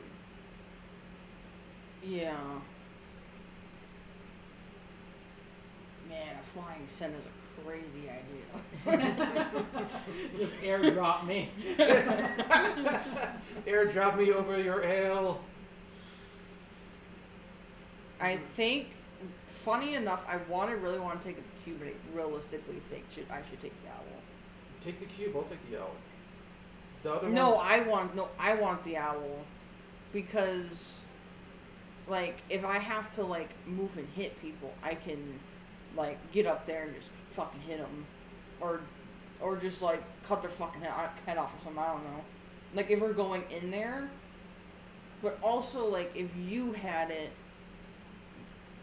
because I'm trying to think future wise. I mean, either one, because we can give that ability to you or me. That's what it says. Can we like patty cake this fucking thing? What does that mean? Like toss it to each other? Like a football. Yeah. Just like shovel pass it. It's my turn with the owl. I Cock would back. say- Nice tight style. I would say no to that, but if you're outside of combat, you could swap them, assuming Juniper is there with you physically. Okay. Okay. That's really fucking funny. You just keep passing them, so then you can just keep. I mean, Make Or we each other can, fly. or we could just like both like bear hug it and then Yeah. go. It's limit one per person. It says so right on the it underside. does say one. Oh, But, yeah, okay. What happens if he's on my back? I don't know. Because I have one on my leg and I have space on my back. This fucker's gonna be on my shoulder. Or my head, depending. So if you want the owl, then I'm probably gonna get either the axolotl or I would say What's the top? Regenerative isn't that bad. the gecko. I Oh, either the gecko or the axolotl. If you're gonna take the owl. I think speed. I think you should probably take the gecko because if we have to evade shit, which we'll most likely have to do. That's a good idea because you're squishy. Yeah. That's fair. So I think the owl and the gecko. Okay. One thing. What do you think? That's what I fine. think. I said I told one you. thing. One thing I will say is like you don't necessarily know when you'll be doing what. Right now, the mission is go to this like safe house in the swamplands. Yeah. So you don't know what you'll find there. But I'm just saying but- for awareness' sake. Well, okay, so this is what I'm saying. Like, this could be, depending on how you choose to do it, this could be like different missions, right? Where it's like you can regroup, do a long rest, and then that can reset, and then you can pick new ones. Oh, okay. Or I you can keep it I and misread this whole thing. But the thing is, it depends on like your timing. Like if you want to go to the safe house and then immediately after go right into within, you can do that. If you want, you can also like go back to Moonlit Falls, do a long rest, swap whatever ones you want. It depends on how urgent you feel that each mission is. I if you wanna got do it you. right. Okay, I was reading it as like it was like one and done, and we couldn't choose No, she can like like regenerate them. interchange. Okay. Well, that makes that just a fuck ton easier. It'll be assigned to you until you long rest, in which case she'll reconjure them or whatever, and then you can do a different one. Okay, I like that. So you choose whatever you want. You still want the owl? I'll start. Yeah, I'll start with the owl. I'll go with the gecko. Okay. Just that gelatinous cube. I really like to take damage. Yeah.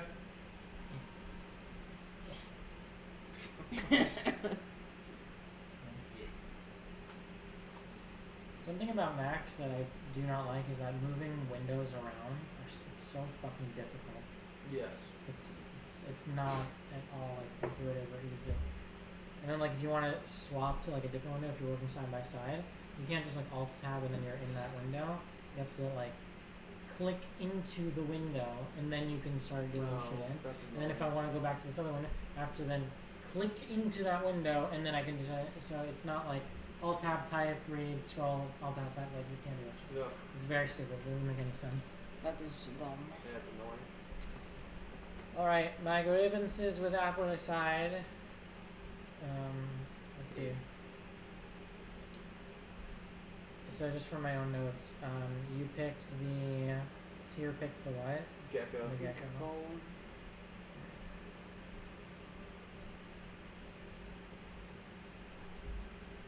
Now, how big are these guys? They're little critters. Let's say they're like a couple feet tall. Okay.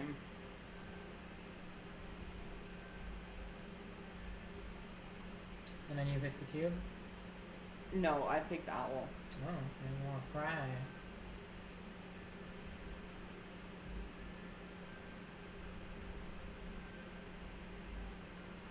Okay, cool. So with that, if you want, unless there's something like specifically you want to explore on the coast, I can kind of transport us there a little bit and just move time. I mean, I figured we would just kind of transport to the coast specifically because we don't know what's in between there and the coast or what's even on the coast in general. I think just for like simplicity, I think we should just go and then periodically keep an eye out for the Navy. Well, But that other than and- that, yeah. other than that, I think we should just go follow the map and Okay. just keep an eye out for those little fuckers, Yep. those assholes. Yep. Like where your head's at. So you leave Moonlit Falls and you start to hear the crashing of waves as you get closer and closer to the coastline. You are basically walking alongside a large stone structure that seems to be At one point, it was built up in a pretty sophisticated way, where it looks like it's basically like a walled. How can I explain it? It's basically like if you picture like the beach, right? So there's the shore, sand. It starts to get like gradually higher and higher. At which point, there's like a series of walls, basically, or just like one continuous wall that looks like it was specifically built to wall in Moonlit Falls, like this beautiful walled garden. However, with time, it's really worn down and falling apart, and it looks like it's even taken some damage from potential battles. So it almost it kind of tells a story. But you're able to kind of like walk on it like a pathway, almost like if you picture a fortress or a castle has walls, but then there are like pathways at the very top that you can walk alongside. So kind of picture that. That's gradually falling apart in certain places. You're having to kind of like skip across and jump over some series of collapsed rubble, but it holds its ground steadily enough to where you're able to follow it alongside the outer edges of Moonlit Falls, at which point you'll basically have to leave it and drop down closer to the shore. Outstretched in front of you is a blackened and dead quiet sea. It's incredibly still. There's the very, very gentle ebbing and flowing of waves on the shore as opposed to that earlier crashing closer to Moonlit Falls. In the distance hovering on the water, can you guys roll perception? Yeah, roll perception. With your plus 25 modifier.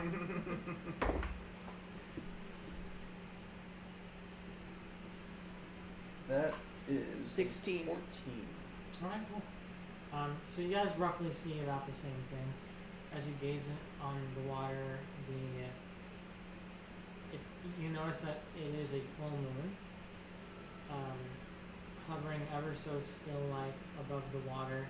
There seems to be a silhouette of a humanoid figure that's kind of, if you think about like the moon is here, it's standing almost like in front of it, almost like it's hovering on the ocean itself. Further back towards Moonlit Falls.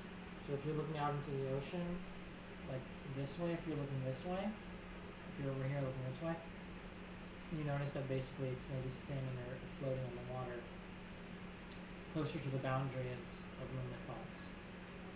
And it's not moving other than the very delicate kind of like bobbing on the water. It seems to almost be floating there, like above the water rather than like inside of it. It's a spirit of some I kind. wonder if it's Elwood's creepy ass. It's a black silhouette. It's tough to tell exactly how big it is because it's far away, but it looks like a very tall, slender humanoid. It's Herobrine. I was kidding. Slender Man. Is it moving towards us or is it just floating?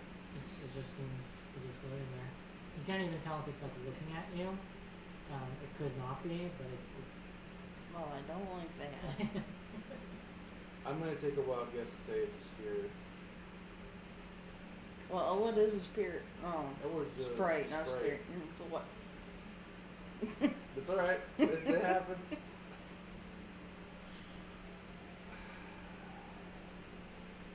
I kinda wanna call out to it. I don't want to. I can keep an eye on it, but I don't want to touch it. You don't gotta touch it, maybe. I mean, I've touched a lot of things I'm not supposed to, Yes. but I don't want to touch that. By the way, at this point, the floating effects of the mushroom have worn off. But if you have the owl, that's a different story. Okay. Well, I don't plan on flying right now. But if I just gesture at it, just see if it does anything back. Okay, and then while he's doing that, I'm gonna give it the middle finger. Alright, so yeah, I'll just wait back and see if it waves back. Does it wave back? You get no reaction at all. So this guy's an asshole. Oh, I see how it is. Why don't you come here and say nothing to my face? What's your name? Tony! Fuck you, Tony. So, I'll yell out, hello, and see if it... Well, we're too fucking far from it. No? How far are we from it, do you think?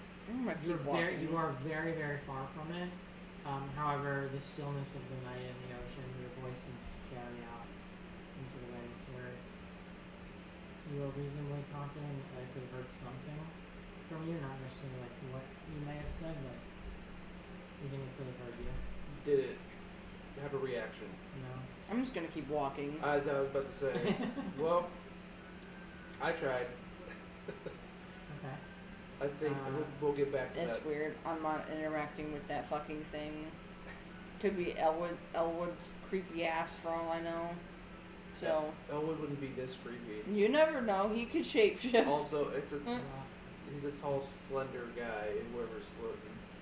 Yeah, you never really know anybody. So fuck, Okay. he could be the BBG for all we fucking. BBG. You never know. He's shapeshifting motherfucker. As you continue walking forward, you hear coming from behind you. Now you're walking, let's say, along the beach. Mm-hmm. So the sand is getting like a bit wet where you are, close to the shore. You hear kind of the wet, delicate pitter patter of Juniper as she's running to catch up to you guys. And as you look over your I shoulder, thought she was on my leg. No, she's not. By now, no Oh. longer. You gotta walk. Yeah. As you're seeing or hearing her and look over your shoulders, I've seen her catch up to you. How tall is she? She comes up to my what? Listen, don't make me measure right now. Don't make me measure. She's like the height of, let's say, an 11-year-old girl. Okay. Around there, like 9 to 11-year-old Small. girl. I don't know what that is in like Senna height. I don't remember. Okay, I'll just Google it. That's gonna look. I'd say about your You know what? I'm just gonna go to my private tab real quick. I'd say about your waist. Yeah, as she's running to catch up to you guys, you notice that this silhouetted figure has moved forward without you really even noticing. It's still staying close to the boundaries of Moonlit Falls here, but now it's down below, so in the water. You guys have progressed to where it is as far away now than it was when you first saw it. So it's not, you don't see it any more clearly, Okay. okay? Almost like it waited for you to get further and further away. And it's still before not moving, or it's moving towards us? It has moved down there, but now that it's back there, you catch Juniper running towards you guys, and with it in the background, you see it again just being perfectly still. Is Juniper saying anything, or is she just coming up to us finally, just like... She looks pretty excited by it. Like, she's not scared at all about this figure. So I'll ask Juniper then, if she's not scared about it, what is that thing? I don't know. But I think it's friendly. What makes you say it's friendly? I don't know. I forgot you're like 11. Shit. Alright, I well, just got a feeling. good. We're gonna keep going, so I'll turn around and keep walking. This time I'll make sure Juniper is right next to us. Stay near the coastline. So And if then- we're... Yeah, so if we continue going, how far will we get? Let's say like... At this point, let's say you would arrive around here, and then checking your map, you see that it is almost like a straight line. we have to cut in, you know? Yeah. Yeah. Okay, so I'll have the map out by this point, I would say. Then we start cutting into the forest. And just let you know, she comes up to about mid ribs. Mid-wigs, okay. like right there. I was picturing Senna as like way taller. Well, she's 6'9". She ain't like a fuck. She ain't the fucking Hulk. That's fair. I just picture her as the Hulk. I mean, she's a big beefy bitch, but Big, beefy, bitch. That's a 3 B's, baby. big, beautiful, beefy bitch. The 4 B's. The So as you get closer and closer inland, the waters and earth can start to emerge and look more and more like those familiar, in a bad way, swamplands that you once escaped from.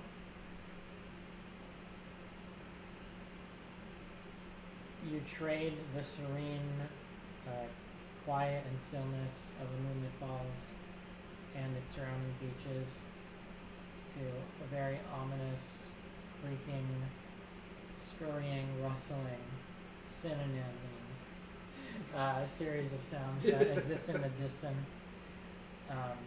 swamplands. I feel like I'm stuck in Act 2. Oh. Of Heck Baldur's yeah, Gate. Yeah.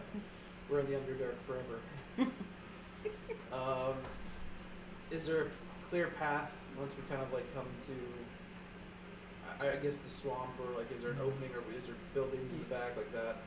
Yeah, so you see, what's interesting, you see a series of small huts, and I would hesitate to call them homes, but they structurally they seem to be similar to the ones that you saw back in Moonlit Falls that were occupied by you don't even know who. Mm-hmm. But these ones, even if they're similar in their structure and design, they're way worse for wear. Whatever inhabited them left even longer ago than Moonlit Falls did. So we're not seeing like any sort of lamplight or whatever movement? Nothing? No, Okay. nothing. The moonlight is able to cut through the haze and fog well enough so that you can see in front of you. And you're able to see kind of like these series of floorboards. But it's still, the further out you get, the worse it is. So as we come up to these huts, like, I mean, is there like a boardwalk kind of thing like that? Yeah, Okay. yeah, exactly. I'm just making sure. Okay, so I probably move towards the closest one and see if I can like peer inside or get inside or something. Just to see if there's anything in there. Okay. You Commit arson, sorry. 4 more houses to burn down. Well, he said you. I know.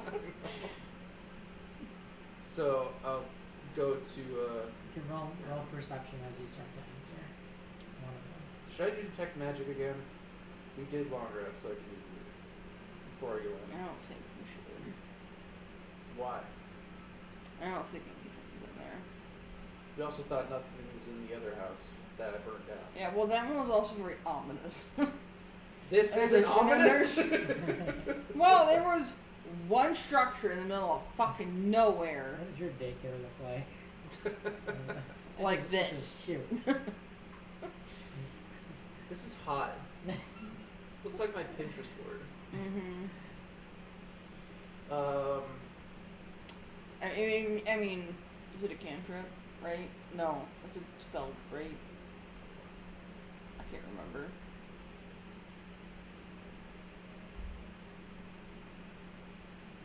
It is a spell. And it lasts for 10 minutes? It lasts for 10 minutes. I mean, But you as a big can radius. use it. What's the radius? 30 feet. So I would be. Yeah, I mean, if you want to, and then we could just like, just like, bobbing in each one, like, or getting the radius real quick and, see if you wanted to. That's what I'm thinking. Alright, I'll do detect magic before I start walking up. I'll do it when we get there, see it as much time as Okay, possible. well, you want me to roll perception, right? Well, you can. Yeah, you could. Yeah, I guess you could do both. Yeah, you can do both. Okay. That is an 11. Okay. For perception. So as you start to approach, casting first detect magic, as you know first. Yes. You notice, or you detect, would look to be almost like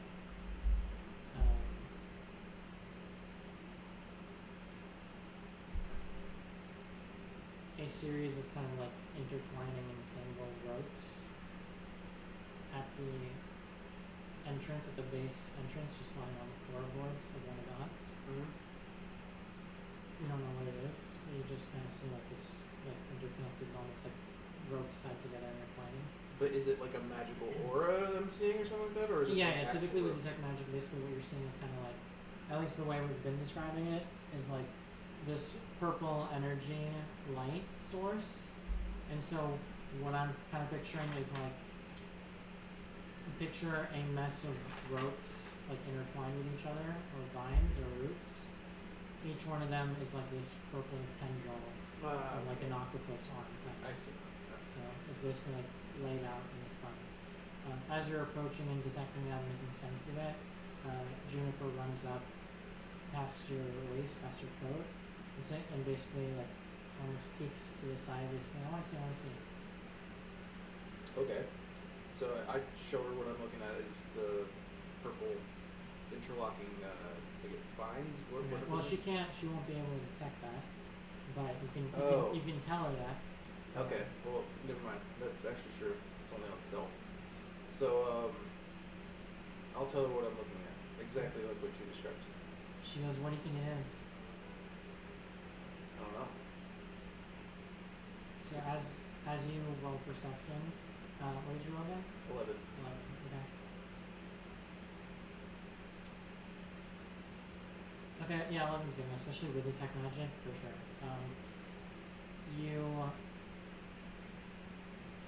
Are you standing in front of her, or are you letting her go in front of you? I'm letting, so like if she kind of whipped by my coat to see what it was. Yeah, she's kind of like peering over. I'd let her like walk to. to my right, but Okay. not like any further. Okay. So at that point, you guys are a few feet from that, and you start to notice what looks to be a series of roots intertwining themselves at the base and even running up the sides of the door frame, the doorposts, all of which are glowing purple.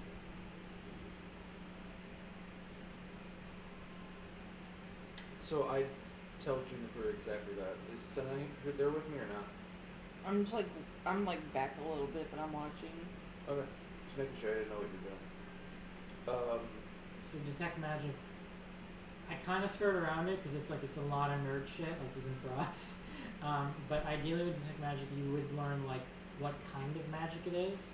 And there's like a long list that I'm not doing that right now. Don't worry, But what I would tell you is more helpful and it's more specific. It is magic. No, what I've been doing recently is like I'll do something that's more helpful than that, which is it tells Tyr that this kind of magic is specifically used for traps. Oh. And that if it's if you touch it, it'll basically trigger a trap. And this is everywhere, like all over the inside. At the entrance and along like the doorposts. So you get the sense of like if you were to step forward, you don't really know exactly what happened. Maybe the roots would move, maybe they would try and grab onto you, maybe they would trigger something else, you don't know. But if you were to touch them, that's what would trigger. So at that point I'll put my hand on Juniper, just kind of push her back, and we start backing up like, this doesn't look like it's a good idea. So let's see if we can go to another house. For the trap, are you describing it out loud? Yes. Or are you keeping it to yourself? No, I'm telling Juniper exactly No. what I'm saying. Say it again? I'm telling Juniper exactly what I'm saying. Okay. Okay, yeah, just keep going. Yeah. So after we back away, I would say like, Oh. oh yeah, that's gonna be thunder. So we go to another house. Like I'll go back to the boardwalk with her and try and go to another house. Okay. As you're backing away, she goes, "Oh, come on, please. People don't People don't set up traps unless there's something to hide. Yeah, but this trap could hurt and or worse kill us. So maybe we'll come back to it. Unless Senna would like to. I was gonna wait until you guys like cast me, and I was gonna take like the end, I was gonna walk right the end of like my axe, so like my axe like is toward my body, and take like the butt of it and just like poke it. and I was like, is it here? Okay, so she pokes one of the vines. I'm gonna try to trigger it, but stay back as far as fucking possible. with your axe. With no, like with with like the butt of it. So like the handles. Okay, Yeah, like the hand. Yeah, the handle. At which point? Like this part. No, at that point, the vines basically snap together with the speed of like a snake tapping its prey, like grabbing onto. And if you want, you can do like a dex saving throw to see if you can like dodge it in time. Otherwise, they're going for your axe, trying to grab onto it as much as Yeah. possible. So it's a. Dex saving throw. Maybe bring my shit back up. It's a deadly trap. On it. Yeah. Poke it with a stick. How deadly is this trap? Let's find out. God damn. Florida. Yep. 9. Roll the 9. Yeah. Okay. At this point, they grab your axe, yanking it forward. I'm trying to think if they would reasonably yank it out of your hands. I wouldn't really say so. But they do twist their way around its handle in such a way that it's pulling at you to come further in. Can And I you're try to kinda like counter it? Yeah, I'm trying to think like what would that be, like a strength check? I think it's a contested strength. So we both roll? Mhm. Okay. That's what I would do. Okay, we can do that. We can both roll d20s. Yep. Check or saving throw. I would say it's just a check.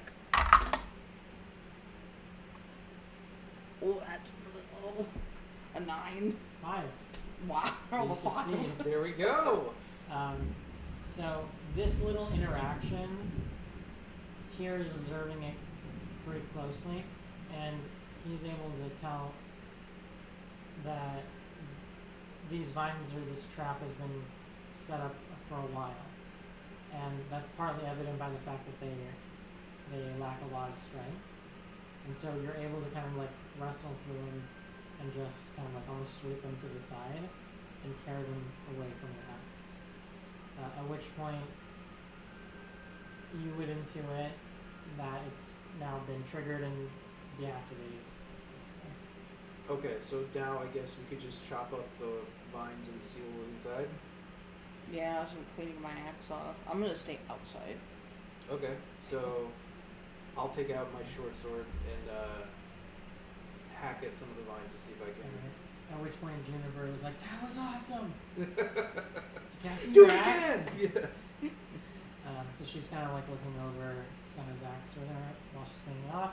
At which point you're entering forward. Yeah. I'm chopping shit down as much as I can. Alright, so you start cutting through some of like the debris that's coming your way. And you take a quick look. It's a very humble, lonely little hut. Woo! That was close. Just tell me if any of our hairs start to stand. No. Here, Yeah, I'll show let you fucking know. lightning. Let you know if my That was You mush- a can good tell one. us with our hair. Yeah. So you start, you just take a quick look around because it is very, very humble and very small. You notice very weathered and tired floorboards that are like barely able to support you standing on them. You see cracks beneath them. They're kind of like shoddily built, or at least the wood underneath your feet has been like eaten at by whatever worms or whatever. So you can see between the slats and even holes and things like that through the murky water underneath you. The hut itself, there's basically a small little cot. It looks like it would be about the size of a child, and a pretty young child at that. No. Just And with a very musty and ratty, just like rag that maybe used to be a blanket thrown over the top. At its base is a small chest at the foot of the bed. Is my detect magic, because it should still be going. Is there anything magic about it? Nope. check for fucking traps, please. When you open that fucking chest. I'm gonna investigate the chest before I open it. Okay, and that, by the way, that storm's like really tiny. Yeah, But it's probably a a little band. Oh, that little fucker. Yep, a little spit fuck. Ain't too bad. Yeah, like, comparative wise, like, it's not very big. Oh, great. Yeah, Tiny. small. Super Alright. small. So I'll investigate the chest. That is a 4. 21. Which one was 21. 21. Sorry. 21? What? Alright, so Yeah, 24. investigating it, it looks like it would just be like a common chest that anyone, just a regular commoner would have in the room. It's not ornate. There's nothing really fancy about it. You notice over on the side it looks like there's something carved into it. That it looks like it was crudely done, but it looks just like a little shape of a butterfly. Okay. Is there like a lock on it or? No, Alright. not even. And even like looking at it, I wouldn't see like any traps or any like sort of There's no mechanic traps. mechanism. It's just Okay. like a commonplace in there. So I'll open the chest. Where is a trap? Yeah, I know. It It's in the explodes in my mech face. now. Yeah, yeah. You die instantly. You've cursed your entire bloodline. for God damn it. generations. I knew this would happen. Opening it up.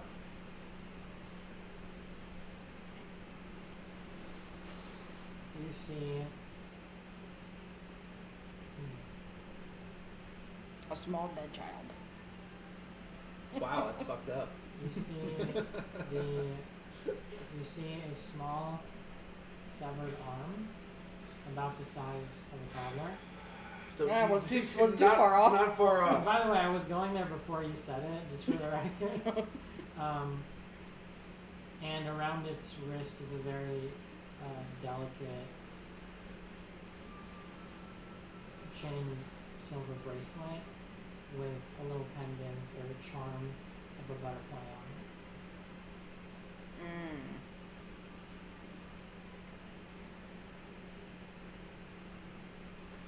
Okay, so Figure that, riddle me that!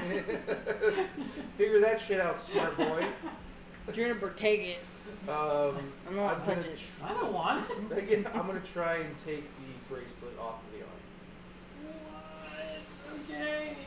I mean, you can do it without any checks. You can just do that. Because, of course, you can. So, The hand just it's flops. this. It's just a severed fucking Yeah, thing. it's this rotting. It's not pure bone or dried bone, but it's this rotting kind of like maggot infested. Jello. Jello. Jello-like substance. Gross. Just rotting flesh. It's like that manatee story I told you. No, please. I don't want to think about that. You don't want to know it. You don't want to know it. No, it makes Right. my stomach fucking churn. Okay. Um, And you're able to take the so bracelet. I have the bracelet now. Okay. Very like delicately to not touch any of the gum. I'm trying my best to be like, Yeah. you know, work it off. So I have this pen now, and on the side there was a you said a carved butterfly like in the pen On the chest. on the chest. Yeah. Yeah. You can check to see if you investigate the pendant. So yeah, I'll investigate the pen and the bracelet itself. I'll, yeah, look for that. That is a 13. You see, this can be a two-parter if you want it. You see a small engraving on that butterfly charm. On the underside, it's just flat, and there's a little engraving of.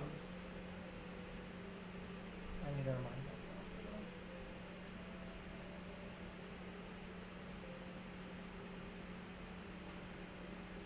It's a. Okay, yeah. So there's a little engraving of a flower, if you would like to try to identify like what kind of flower, if it's like significant or representative of something, you can choose whatever kind of check you want to do, whether it's like nature to identify what kind of flower it is, or if it has like some symbolic or historical or arcanic meaning.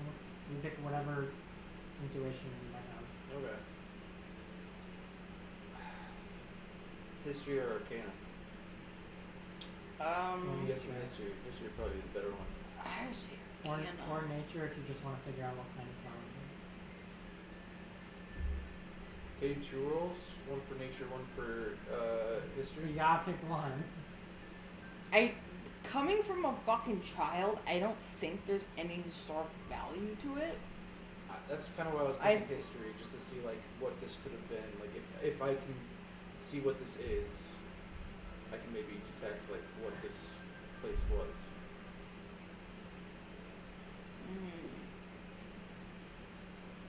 Yeah, do that. History.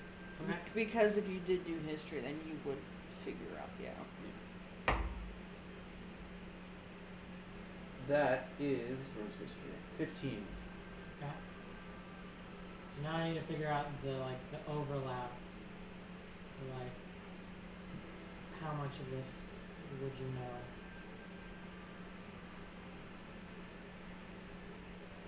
Okay. You're not able to identify what kind of flower it is. You're not able to identify if it has like necessarily magical significance or symbolic significance in that way. But history-wise, you are able to tell that bracelets like these and charms like these were often given to children, or even back home in different regions. This is kind of like common superstition kind of thing. Parents often give their children these charms to be in good graces with the spirits. Okay. Generically, historically, that's What I glean from it. Okay. I just don't know what kind of flower, what the flower means or anything. Okay. Is there anything else in the room? No. It looks like it's been guided a long time ago. Then I'll walk out with I'll pocket the charm. I'll walk out to Senna and Juniper, let them know that what I found and what I could glean from it. Does Juniper chime in whenever I tell her what I found? She's probably losing her ever-loving fucking shit. Yeah. Well, how much do you tell her? I told her that I found it. I'm not telling her that I found it on a severed baby arm. Okay. Is she out there with me, or is she? She's with you. She was. Oh, okay. I thought she went. Okay. No. At that point, she would just basically be like, I want to see. Okay, The so charm. yeah, I know, not the baby arm. I don't have the baby Just arm. like that scene from Toy Story. Yeah, just severing arm and the Woody. So you start patting yourself on the back with it. The And you like finger puppets? fucked up. This is fucked up. Dear, that's a baby arm. Yeah, it's a back scratch. It's really good. The rigor mortis really set it in. It's great. It's fucked up. So yeah, I'll pull out the charm and I'll hold it in front of her. Huh. So now you've put us in a position where I have to figure out if Juniper would know what that is. Okay. Yes. You said she wanted to see, so You put that upon yourself. yep. You dug that grave. I can't know all the things before I start talking. Think before you speak. I do that a lot. It's a lot of work. I do that a lot. All of this is me thinking before I speak. And now it comes to bite you in the ass. Okay. Little did you know, the human variable. She recognizes. She has no doubt. She doesn't know what it is, but she has certainly seen. She has certainly seen that flower she had seen it in real life, she would have seen it either doodled, drawn on certain things, or engraved on certain things during her life, just in random places, in Moonlit Falls. She would have seen that for sure. So she Okay. recognizes it, but can't identify it. Okay.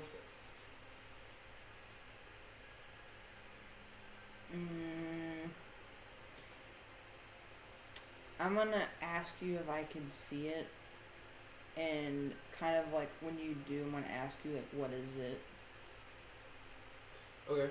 So I'll hand it to you, and I'll tell you exactly what I know of it, which is like that this pendant was given to children, like all over the place, as like a protection for from evil spirits or magic or something. This specific like pendant, symbol of a butterfly or flower, you into it, it's local, let's say, to this region.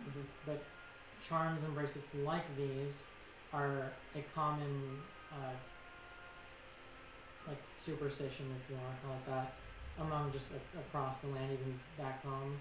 Maybe you would have even had one, or your sister or whoever, that looked different, but it's of this kind. It's like this type of thing. So And you tell me that? that's what I was Yeah. told. From Dan's mouth to your ears.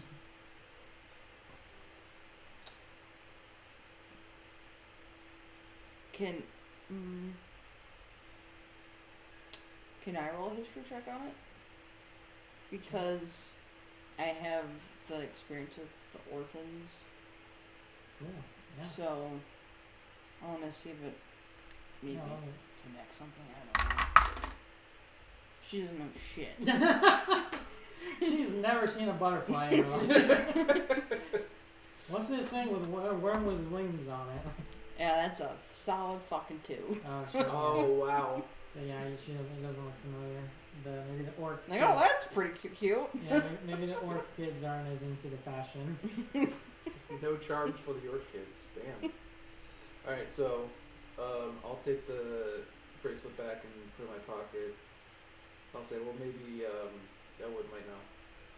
Can I have it? What, Juniper says that? Sure. Hold on to it first right now. Okay. She looks at it. It seems a little dirty. You know, with the rotting flesh. You know, the running Interlocked flash. between the chains. She kind of like wipes it with her gown, and then puts it on her wrist. Okay. And after that, I'll head towards the next house. How many of these fucking houses do we see? I'm guessing just a couple of them. Can you guys roll perception real quick? Yes.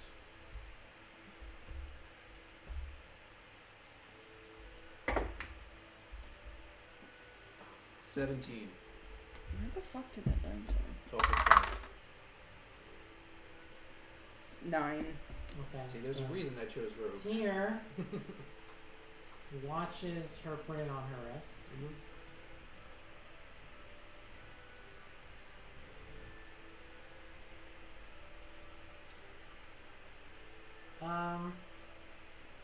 After she puts it on her wrist, the berries in her hair flash. They glow. They glow? They glow blue. Just once. Like if it was like something like under like a black light glow? Or like, No. or illuminate. Like turning on a flashlight, but it's like a blue LED. if you Okay. Like the blue, they're not blueberries. I think they're literally. Are They're they probably called juniper berries. Is that a thing? Yeah, juniper berries are a thing. That's why I thought her name was Juniper. Yeah, it is. I just forgot. Well, that's not her. Well, I came up with that idea after I named her. Because I just knew that, like, juniper, at least I thought it was like a tree. But I didn't know it had berries. So after that, I looked it up. I thought that was just super clever off the start, but I didn't know that. Huh? No, the name The came more first. you know. Yeah. So, yeah, they glow blue, or they Okay. flash blue once So, after she puts it on. since I noticed it, I'll say, what was that? Why did your berries in your hair glow? I don't know. They do that sometimes. When did they do that? Sometimes. Excuse me. I'm inhaling her berries. So, I would say, at what times do they normally do that? Some of them? When magic is around, or when something you interact with has magic on it? Maybe. I don't know. I've never really thought about it. Do you feel them when they glow? A little bit. Do you feel it when your hair starts to stand on its ends? I don't have hair. Removes yeah, cloak. yeah. Removes wig. And then just It's like, I am sensitive about this issue. How dare you? How dare you, by the way? That's rude. You're rude. What a rude little girl you are. What are your parents like? That'd be fucked up. No, I would say yeah. No, I normally feel when my hair stands up on end, but So it's kind of like that. okay. Well, if you start to feel that way again, don't hesitate to let one of us know. Well, damn. So it's Okay. I'm just imagining her like powder almost. oh, like I could see baby that, jeans. yeah. Yeah. Okay. So I'll turn around and head towards the next house down the boardwalk. All right. Do you want to roll perception? Do you want to do detect magic again, or what do you want to do? Well, he still has it. Yeah. Because it's Oh, it's up for still 10 up, okay. minutes. For the sake of time, like, we don't have to investigate every single one, but let's say you do like this sweep. You check a couple more. There's nothing really of anything of value in them, Okay. but they are all booby trapped, basically, like the first one was, Okay. with the same kind of magic. Okay. And if you want to roll Arcana to see, like, if there's a connection or what kind of, like, where Yeah. this kind of magic originates from. I'll roll Arcana. I should hopefully have something with my Warlock training. That is a 15. 13 plus 2. What's happening exactly 13 that you plus guys 2. have not rolled poorly in the last 17 Excuse years? me. Excuse Bro, me. I rolled a For 6. shit I that just doesn't rolled a matter. 2. For shit that doesn't I matter. rolled a 6. It does matter. You rolled a 6? What do you Yeah. mean? Earlier on. Oh. Yeah, he's rolled pretty low. Okay, but Yeah, that's then, like I rolled, then I rolled a 6. I just have. Am I crazy, or is it like the minority of the time you guys are rolling? No. So to be fair, the times where I'm doing investigation or perception It's like the or anything like bonuses? that, I have high multipliers. For Okay. that. That's the reason I chose room. Okay. So this just happened to be a 13. 'Cause I this mean, one you was guys. plus I think 2. part of it also is that you guys are playing into your character's strengths more now, Yes. and also the modifiers are getting bigger and bigger. Yes. Yes. So I was just waiting until we hit level 20 and go really fucking hate us. Yeah. Well, feel pain. yeah, Senna snaps her fingers and ends your fucking campaign. You little bitch. You little bitch. You thought you could put her in a And she- story? and then she is turned the story. purple. You're her fucking character. She puts you in her campaign. That'd be fucking interesting. The most meta campaign ever. Yeah. So, you are able to tell that this is the kind of magic that's used by. I need to do some. Go ahead, do some digging. I need to do some research here.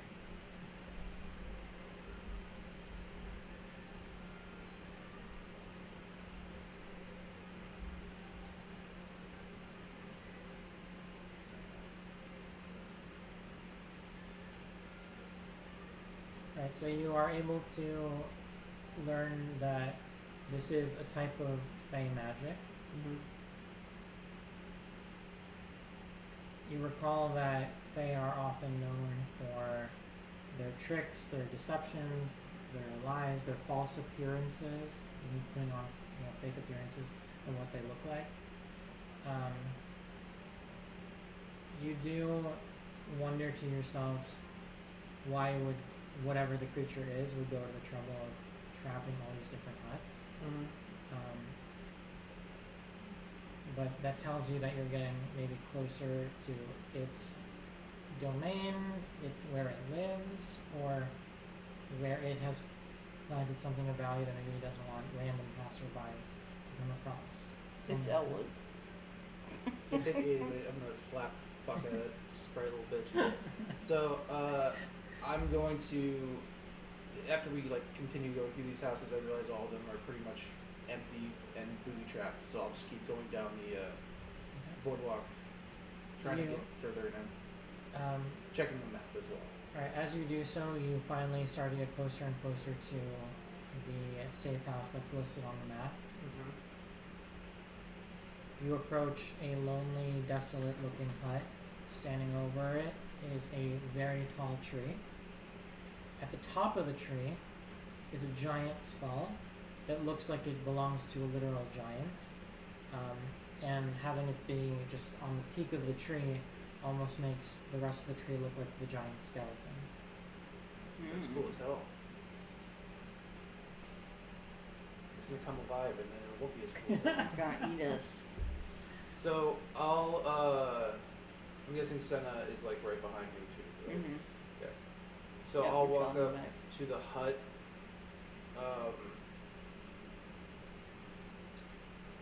I'll roll perception. I just wanted to see like if there's any traps or anything that I'm seeing now. Would you look at that? So 1. The 13. Plus 5, which is 18.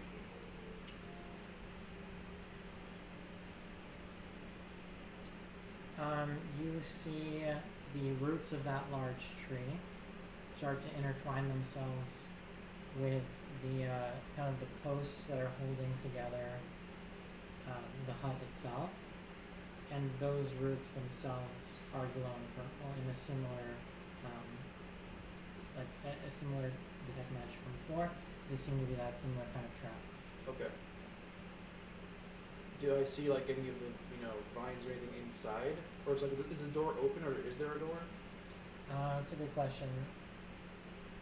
There is a door, and it's obscuring anything that might be glowing inside if there isn't. Okay. I'll walk up to the door and don't walk in. I just push it open and retract my hand. Just see if I can maybe activate the trap if there is one, or activate anything else that's in there. Okay. As you start to walk closer and closer, so before you get there, as you're walking towards it, what is Senna and Juniper? What are Senna and Juniper doing? I think I'm just gonna I think Senna's just gonna stay outside while you do whatever the fuck you're gonna do. And then How far away? oh fuck, fireball. God damn it. I have a feeling something bad's gonna happen. Show me on this 15 AoE feet? template Yeah. how far away. I was going right on it. 15 feet. Like I want to say not like super up close. Are you in the blast radius? Yeah, I am. I'm about to get fucked by whatever this is. I'm about to die. What are you talking about? You're about to get fucked. So, as you start walking forward, Yes. the fog starts to roll in, almost as if it's responding to your presence here. There's a very foul stink to it that is starting to turn the air to poison. Okay, so both of you roll con saving throws. Who knew we needed that fucking frog? 14. Okay. You said con saving throw? Yeah. I'm gonna pick a different fucking die.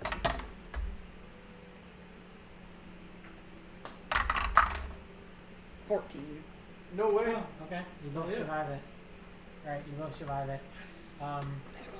However, your eyes do start to sting a little bit, like cutting onions kind of thing, so you're not getting damage from it, but it's affecting your sight a little bit. Your breathing is starting to get a little bit more labored, or if you take sharp inhales, it starts to burn a little bit or sting a little bit in the back of your throat. as you walk further into the fog and further or closer to that hut, the fog starts to roll and get even thicker, and it obscures the ground beneath your feet. You feel the earth beneath you start to kind of like easily shift, almost like it's melting underneath you. It's a familiar feeling of quicksand. Go ahead and roll dex saving throws. Thank God I have a high dex. Oh yeah. Mine's like okay. That is a 16. Okay. Fucking hallelujah for a high 11. You save it. You move as though you're walking through difficult terrain. Fine. So that, what is that, half your movement speed, I think? I think so. You continue walking towards it? I keep going towards the hut. Alright. I don't think you're walking towards it. I think you're just hanging out. Right? I think I'm trying to back up. You're trying to back up now? Yeah, because I just... Yeah, because it's I'm like just trying to make sinking sure. below me. I'm like, I'm not going to go... Like, my intuition is like, I'm going towards the things. Things are happening. I don't want to go towards things. Fair enough. I'm just... When has that making ever sure. been true, by the way, for Senna? I guess that's us. That's a good point. That's- Going into the thing does the thing that I want it to do. Just be like, But I don't want that thing. Junebug, the hut is boys only. Let's you and me. That is boys only. It says so right on the side. This is a gentleman's club. Oh no. It's just like the nastiest, like, Driest sex slog dungeon. doing it. It's, yeah, on a pole. Okay. What about Juniper? Did she save?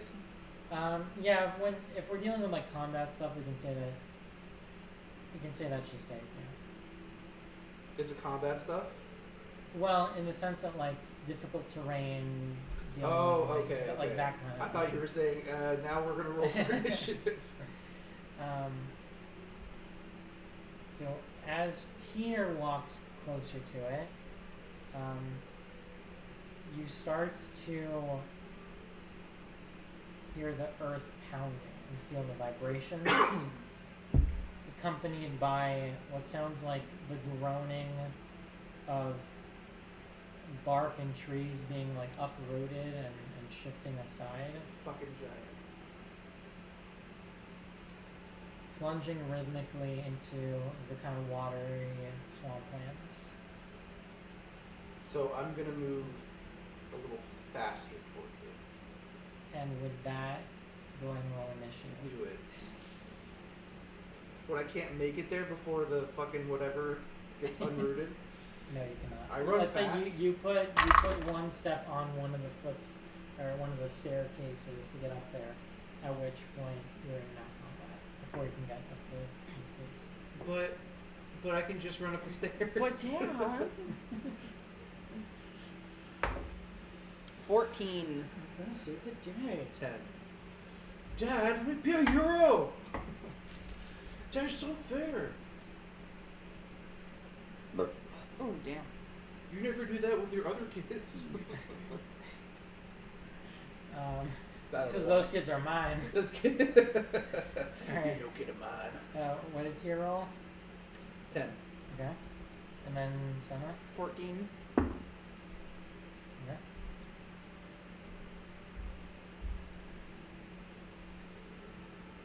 Lars is preloaded here.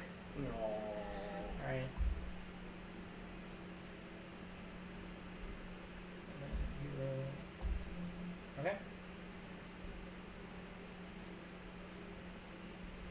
So I can give you a little bit of context here. Standing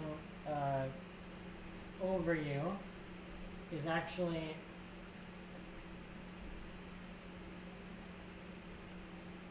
it's not even this tree. That tree with the skull is in fact a tree, as far as you can tell. And it has, let's say, a giant skull, as far as you can tell. So we on find it. the fucking end. So there's a tree, Yes. the skull on it, and then coming from off to the side, out of frame here, Mm-hmm. entering the scene is what's called a treant. Treant? I don't know how to It's an pronounce ent. it. Yeah, An ent? tree ent. And, Okay. yeah. I had a feeling it was a fucking end. And you went fucking towards it. No, I'm going towards the hut, not the Yeah, end. this is a different thing. So this is basically, it looks like a tree came to life. Yeah. It's a different thing, and it's smaller than the massive. Okay, giant. so it's not like a fucking huge. It's like, not. redwood. It's not okay. the massive giant with the skull. It's a different. It's like a big tree. At which point we're gonna start off with Senna at the top of the order. Alright, so I'm immediately gonna use my bonus action to... Oh my god, it's Groot! Very, very nice. Almost looks like a lead character. I am going to... So am I like in like quicksand right now? No. Well, Or what- technically, what- yes. You like were, but what- you backed up. I'm trying to think like how far back did you go? Even this time. I have no fucking idea. Probably. You said you started to back up, so I'm trying to think. How much time passed, or how many steps did you take into the quicksand before deciding to leave it? How far did you go into it? How many steps did you take? Maybe like 8 steps, not very many, like a few like, Okay, so oh you're, fuck, and then, so then you're closer to the outer edge of where that quicksand was. okay. Where you entered it. You're back in the quicksand. Can I see him? Yeah. Yeah, everyone sees it. Okay. I'll ask when it's my turn. How far is he Probably. from myself? I mean, we can use the board, right? Let's use the Yeah. board.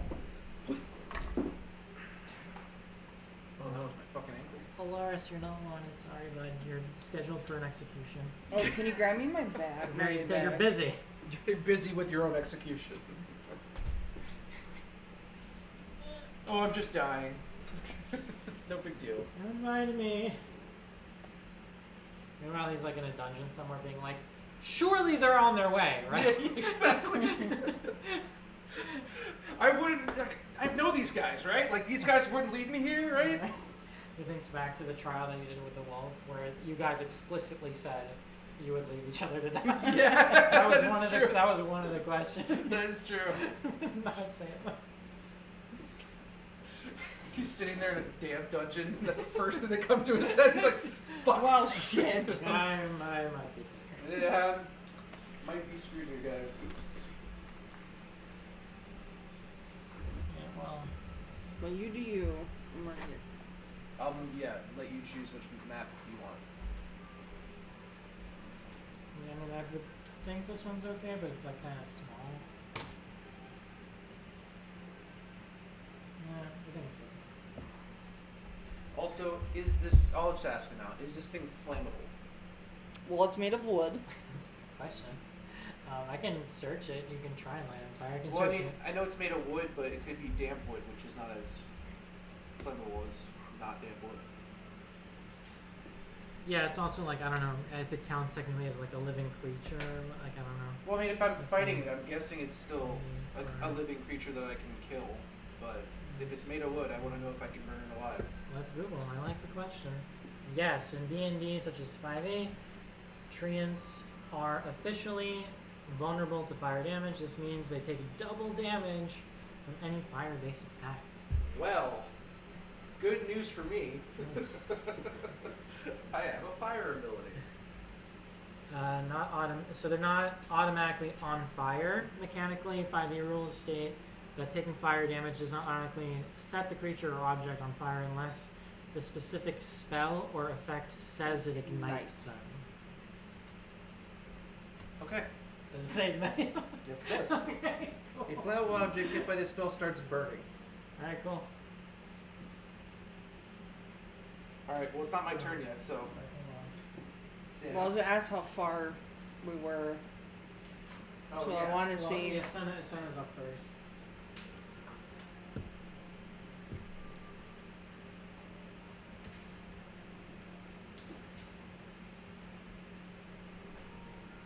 Oh yeah, and I have 2 heads now.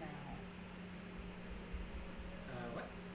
Well, you guys have your abilities. What do you mean? I don't know what two. That with that last with that the last what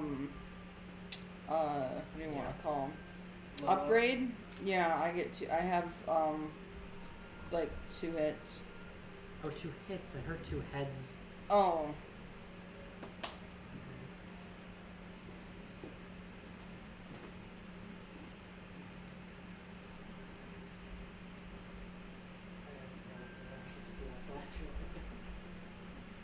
What did you say? We can actually see outside the window because it's got this like cool rainbowy. Yep.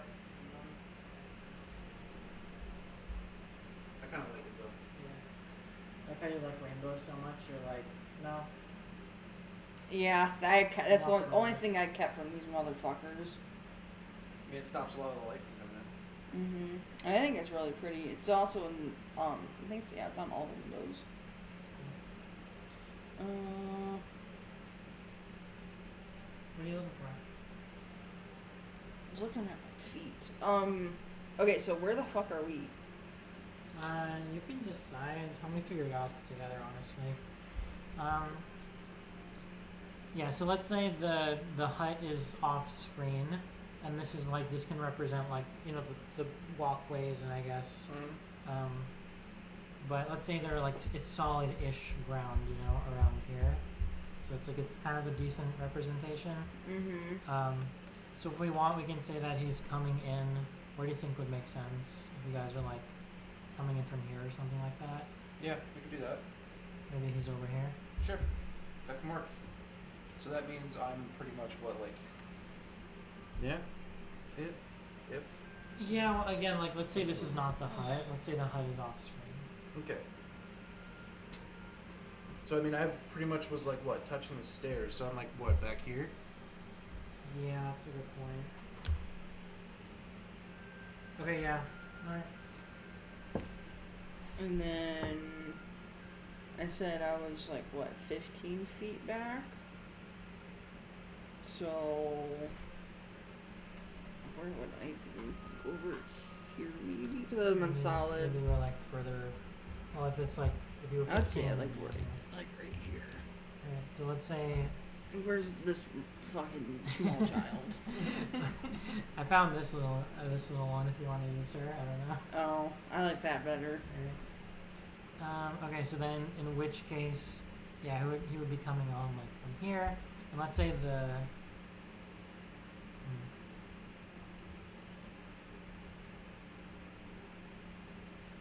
Yeah, I mean it's kind of awkward, but if we're saying the hut is like over there, then yeah, we can do that. Okay. Yeah.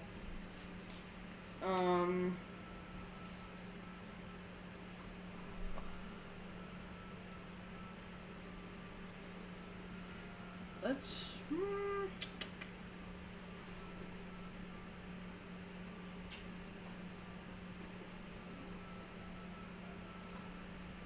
How tall is this? The creature? No, The wall. the wall thing right here, like by the bridge or where the fuck that is. I mean, if it's part of a walkway or whatever, we can say that like it would go up to maybe your knee or something. Or... Okay, can I like? I want to go and like step over that and then make my way like this. So Okay. like that. So I have 30 feet. So I'm guessing like 1, so 5, 10, 15, 20, 25, 30. Is that a distance? So it's within 5 feet and his thing, because I'm Sure. adjacent to it. Sure. Yeah.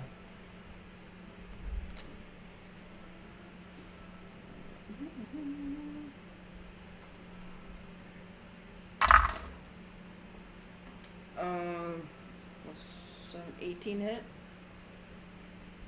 1 second. I would imagine that's a hit, but let me check. I like how he has like these little trinkets hanging off of him. Yeah, no potions like that. A baby skull. Yeah. Yeah, that is a hit. Alright, 8 plus 4. 3 plus 4 equals 7. And then I'm gonna use my second attack. Ooh, that's not good. 10. Like to hit? Mhm. Or, oh, no. It's a miss. Okay. But the first one did damage, no? Yeah. Okay, so why did it do? 7. 7 damage.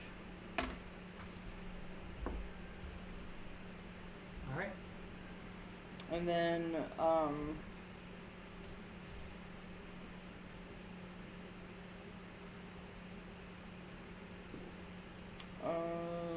yeah. That's it. Okay. So then it's now the Treant's turn.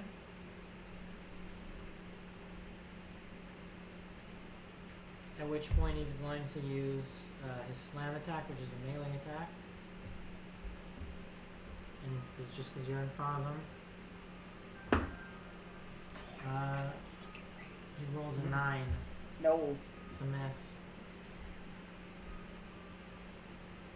Okay, so that'll move on to Tyr then. Well, I think I'm gonna go ahead and Blast him. launch a fireball at his So I ass. started blasting. I'm gonna launch a fireball at him. Okay. So.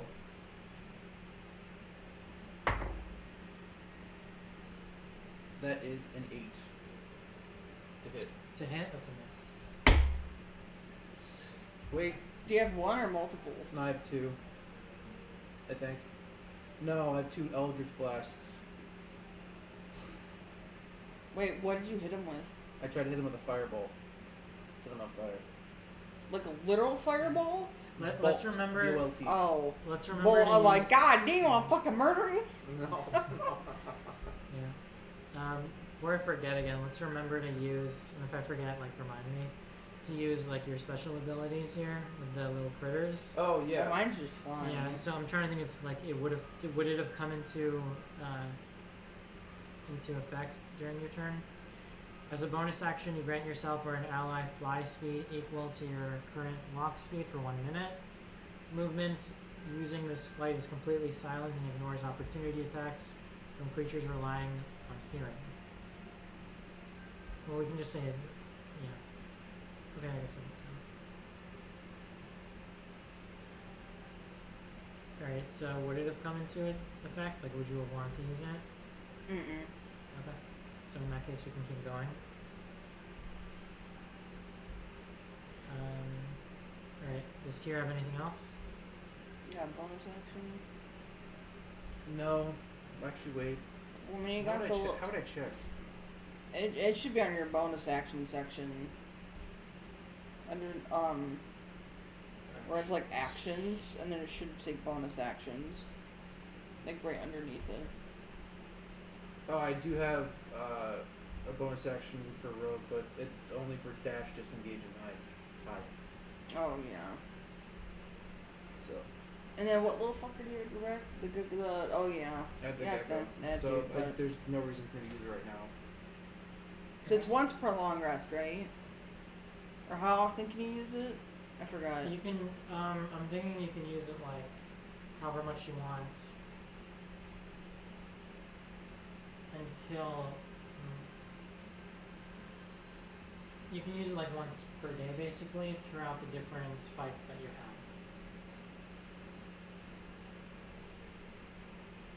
By the way, I just posted it in Discord for both of you guys.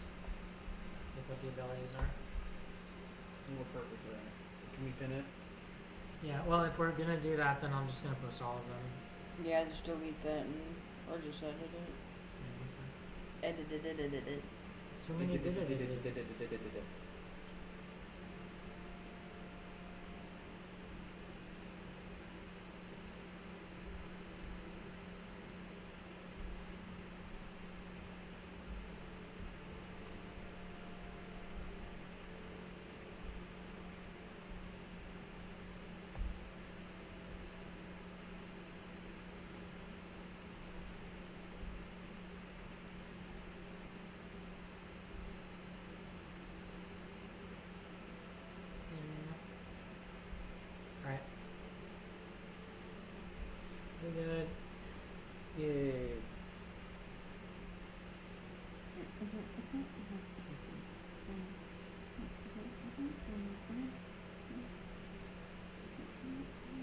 so for the gecko, its ability, when you are hit by an attack, you can use your reaction to leave behind basically your shed skin as a decoy, causing the attacks to miss instead. And then immediately you move up to half your movement speed without provoking opportunity attack. Yes. It's kind of like an evade.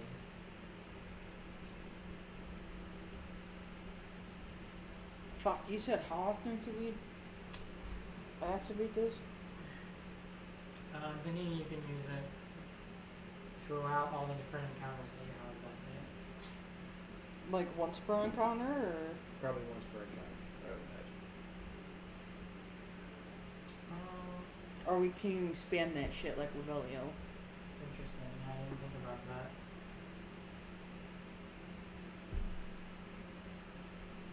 Let's say for now you can spam it, and then if it's a problem, we'll like dial it back. I just keep shedding my skin over and over again. Yeah. Yeah, I guess not. Yeah, I don't know. I haven't thought about it that much. What do you think about it for next section, and then? Well, for but this whatever. session, do we Yeah. want to do like I don't know, like a three time limit, or like a 3? maybe we could do 3 or 2 or whatever. I mean, we'll figure it out as we go, but Okay, for now we can do 3. Like per combat, you can do it 3 times. okay.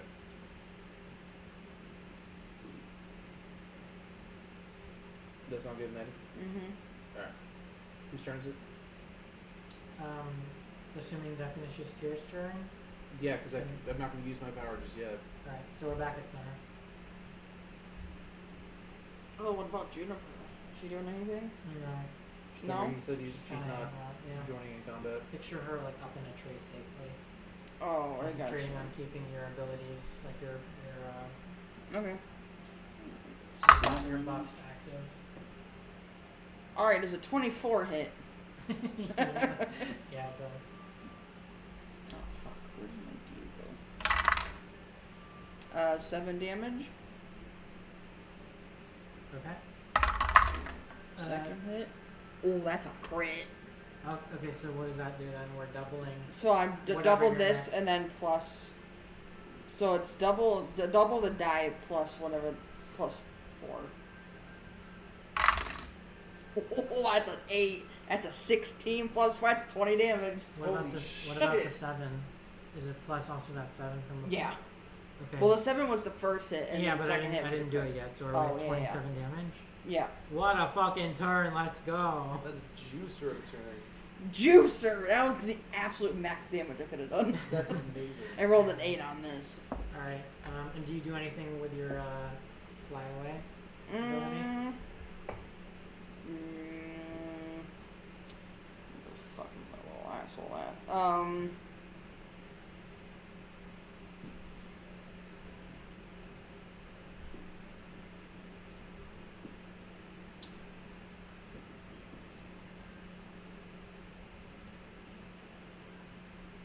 It makes it up, so. Yeah, Dodge I was opportunity just attacks. I'm thinking.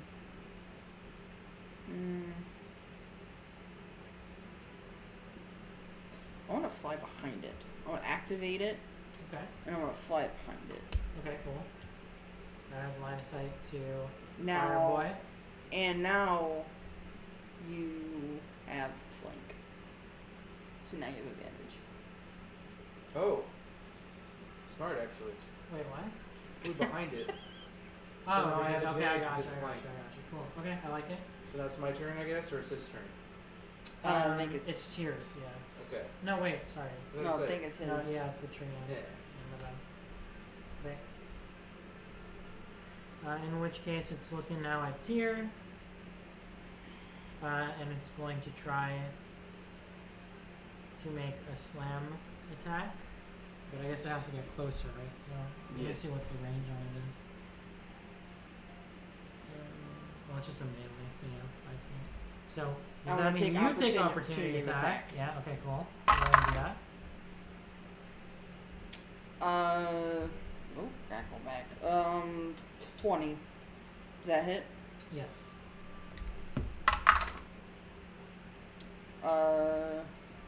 8 total. total. Okay. And if you roll a 20, is that a dirty 20? Yeah, it's a dirty 20. Okay. It's a 13. Gotcha. So how much Plus damage? 8. Oh, damn. I'm juicing this thing. Alright, now it's this tree ant's turn. He walked over to Tyr. He's gonna roll the hit. Roll the 10. A 10 to hit. I don't think that hits. That does not hit. Okay. It's not a very smart creature. I mean, it is a tree. Yeah, it's a hulking, lumbering, unintended piece of garbage. Alright, so with that, then it'll be Tyr's turn. Alright, I'm gonna try hitting it with a firebolt.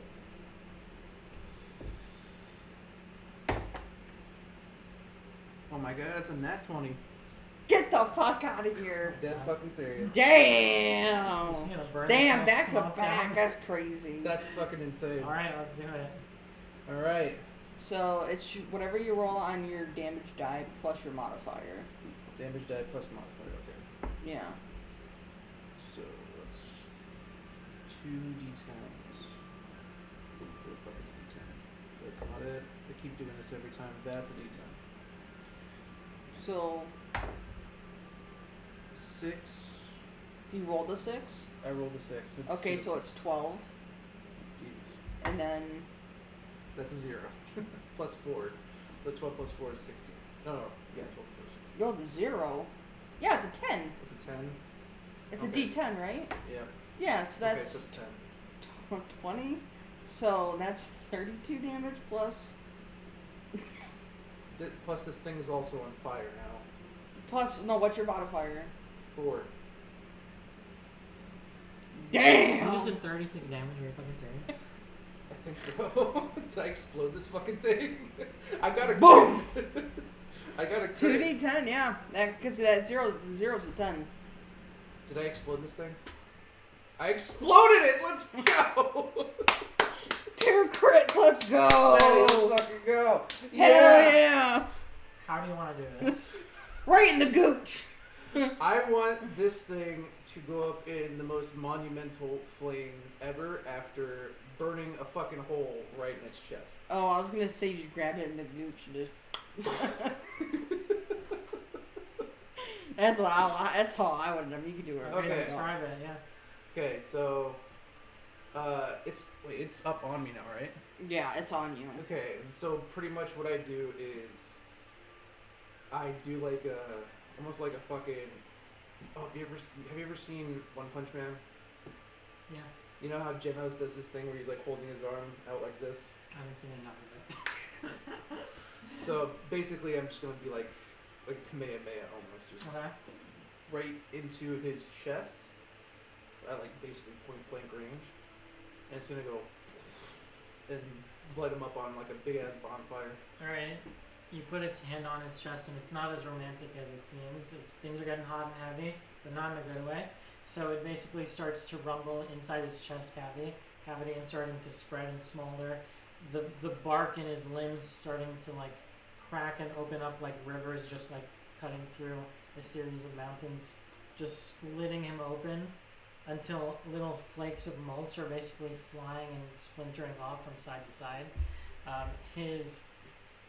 All the different weird little potions that whoever set him up with it are basically starting to have a reaction to the fire as well, causing acid to splash in its face before it also catches fire, burning off the side of his face almost like in a chain reaction, with all the different bottles basically igniting and bursting with all their different effects that they might have.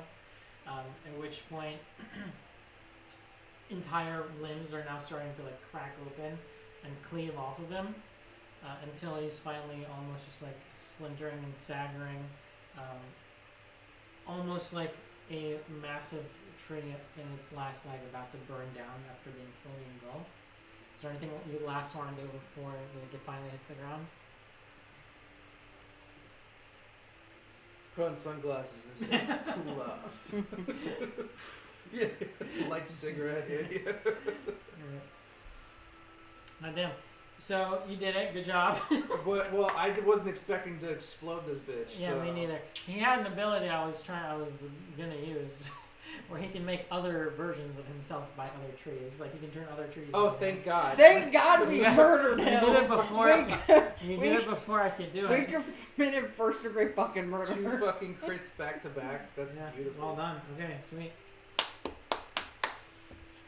Well, that's all the luck we have for the rest of the session. Alright. Hey, I'll take it, because we didn't have to deal with more of them. That's true. How much damage did he have? How much Total. for HP? Yeah. Again, okay, HP. I mean, I nerfed it to say once you get him to 70 HP, I'll make it so you guys just kill him. You got him down to 60 with your turn. Yeah. In real life, he has 138. Oh, okay. I mean, he is a big ass tree. Mm-hmm. Yeah, I try and be like, I try and moderate. I don't Like, think Baldur's Gate could do anything like that. I mean, probably not until Act 3. well, you guys, you fucking didn't you also crit? Yeah, we both crit. That's insane. I So know. it doesn't just happen. Obviously. Yeah. It's a Two lucky, back-to-back crits is level Yeah. 5. You definitely just fucking annihilate lucky this bitch. fucking rolls. So as the smoldering corpse tree falls beneath you, just crackling in front of you, Juniper gets the faint craving for marshmallows and s'mores. And she starts like she scuttles up to it and starts like, you know that thing that kids can do that I can't fucking do because I'm a Skip? man. No, you know like you ever see like Is it the Asian squad? yes, that's what I was gonna say. The thing that they can do, like, so she starts like warming up her hands. Oh. By doing It's where they the can like Asian squat flat-footed. without their butt Yeah. hitting the ground. You know, I don't know what the fuck you do. So she starts doing that and like warming herself up a bit. As that starts to settle down, you start to hear the crying, whimpering wails of an infant coming from inside the hut. Well, time to go. I'm not touching that. We're going in there. You can. We're going in there. You can. By where, I mean you and I. are No. going in. I won't. You can't. No. What does Juniper say in this? We gotta save the baby, She- that's what she says. I ain't saving shit. I don't know if she says anything. I think she looks at both of you guys and looks kind of sad. Like she's worried for the baby that's in there. You know, you fight alligators and crocodiles and a fucking a plethora of shit, but this stops you? That could be a mermaid mimic bullshit. That's why I need you there. Well, I don't want to fight it. We don't know what it is. It looks like a wet vagina. It No, could don't say that shit. honestly be a baby trapped in this. It looks like a wet vagina. I'm not going in there. It's wet. It looks like it's kind of like. It looks like slime. danger. But we need to go in. We have to. You can. Come on. No. Come on. Come on. No. Don't make me use command on you. Fucking do. You see how this is what women can do. Only a woman can do that so naturally and easily, where she's accusing the thing that she's guilty of you to get you to do. Yeah, I know. That is like master manipulation. But before I actually do roll for this, You understand that like men can't even think to say something like that, especially that quickly and easily? oh, fucking do it, pussy. You won't. You're the problem. Like you're the one who won't go in Yeah. there. So before I roll for this, which I'm gonna roll for this, what is stopping you here? Do you not see how ugly that looks? Maddy, we've walked into caves that look worse than this. Well, not with a weird fucking glow in it, with a baby crying. I have fought enough shit to know I've been that around long you're- enough. that I you're don't not care. I'm supposed to going back do that over the shit. makes sense. Maddie, we're going in there. We're going in there. Mark my words, like I just said. I'm rolling. Make me pussy. Make me pussy. Rolling to make her pussy. Okay, rolling for pussy. You seduced the dragon. That's so weird. I want to see this roll. What? Hold the fuck on. Jesus H. Alright, fine. You want to see the roll? I want to see it. Okay. Wait, no, wait. What is it again? Command? Don't I have to save? Can you do that against a Yeah. player Yes, you character? can. Player character? Yes, you can. Alright. What's your wisdom? I have no idea. That's how low it is. 10. You have alright, so you don't have alright. It's not No, registering on the wait. scale. What is it? Do I have like? You have to roll a saving throw, a wisdom saving throw. Oh, I have to. Of 12. Okay, that's not that bad. 7. So you already failed them saving throw. Oh, we're off to a great start. 10. Why are you rolling? Because I didn't even roll for the fuck. You just rolled for a saving throw. Yeah, you Okay, cast it, I don't and have I to- have to. yeah, You you're don't right. have I to don't have to roll the roll. hit. I don't have to roll the hit. You're right. So. Wait, does it say you have to roll the hit? No, it doesn't actually. Oh, I hope so. 'Cause my AC's really fucking high.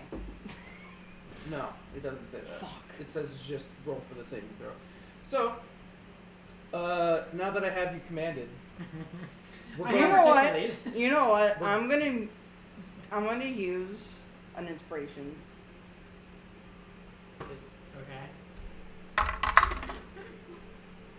For what? It's a Wait, what do you 15. To like resist, I guess. No, Inspiration lets you do It's a over. reroll. It's a 15. Oh. But what? I just rolled again. The 15. No, you're not. We're going in there. I was Like, like, it's the reason you you can came go out in here. there. I'm not going in that fucking cave. Why? It's a hut. It's not a cave. That's the hut. Do you not see what it fucking looks like? Okay, my do you have God. a different idea then? Not going in there. I say Well, it's the reason why you came here. yes. Exactly. Oh, it is? Yes. Oh, I thought it was some random hut. No. How high is your wisdom? God. Why are we here again? Exactly. It says it's a 10. I was like, we have She to is a do fucking this. idiot. This is the whole reason we came here to be here. So then you're like, I'm not going in there. Okay, you're going first. Okay. So let's just go. I hate you. God, I'm gonna hold this over your fucking head for the rest of the campaign. All right. I start walking up to the stairs and peer into the doorway, pushing it open a little bit. I don't walk in. I'm just looking into it. Alright, it starts to creak ever so slowly open, releasing the wails of the baby. Do I see To echo anything, through even louder. anything from the doorway?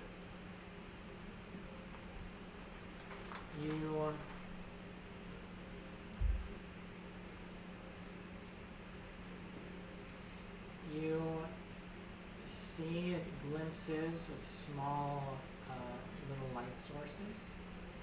Some are green, some are just fires, blue fire color. And you see a kind of imposing silhouetted presence of something. You don't know what it is. How far are we opening the door? Oh, I mean, I'm opening it all the way. All the way, okay. I'm just not moving in. I just want to see what's there. I do not want to be in direct sight of this fucking door, so I'm gonna be off to the side. I reckon that the house is gonna eat us. Because it's fucking going to. You ever seen Monster House? Yeah, that's actually the campaign. You've just driven into Fuckville. Now we're gonna Scooby-Doo our It's way time out to of this meet the shit. mayor. So, what do I see? Anything? If the door's fully open?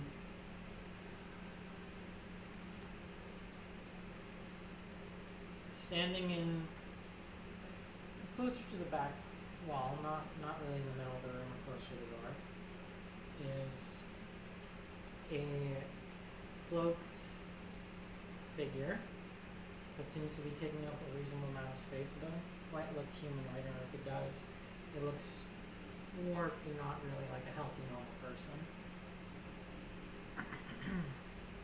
Did it hear the door It's- open?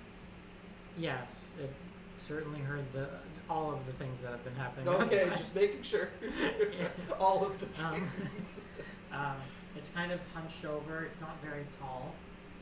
It's wearing a black cloak, and it has what it looks like it's leaning on something like a staff. Is it facing, can we tell if it's facing towards us or away from us? It's pretty much facing the door as it opens. Okay, so it's looking straight at me. Yeah, and then there's a light source down by its waist or side. Whether it's holding it, you can't really tell. but it seems to be kind of illuminating the underside of its face. That looks like an old woman. An old woman. Does she say anything, or no? Okay, so I'll just say hello. Do you step forward, or you're saying Just you're saying outside? I'm still by the doorway. I have not walked in yet. I know it's looking at me, so I'm Okay. not hearing anything. As the door comes to a stop after it's completely open, the wailing of the infant stops as well. She takes a moment before responding, silence before asking you, what'd you do with my pet? What pet are you talking about?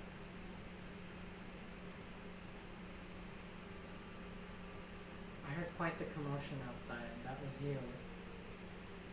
I was like, oh no, that was me. Just like going in front of the door. Say, no, that was my big loud ass. Hello. You have to understand, I have certain defensive measures in place. I was like, I didn't see anything. Was the fog part of your defensive measure? I couldn't give away all my secrets. But you should never tell. Well, who are you? What are you doing here? I can't quite remember a time where I had a name. Well, what are you doing But- here? Yeah, okay. So, Yeah. my bad. I've lived in these swamplands since I was 13. What brings you here? We were sent here to find something inside this specific hut. Why are you telling the fucking truth?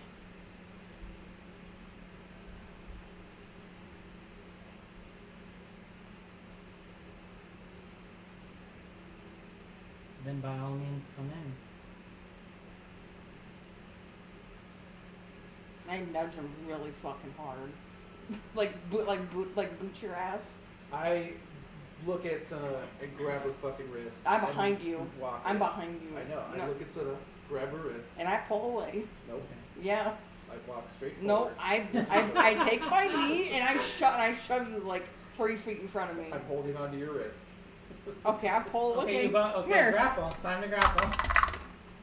Yeah, grapple, motherfucker.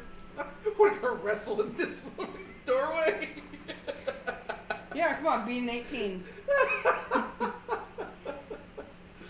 We're not wrestling in this woman's doorway. I'm not wrestling. I'm ripping my arm away from your arm.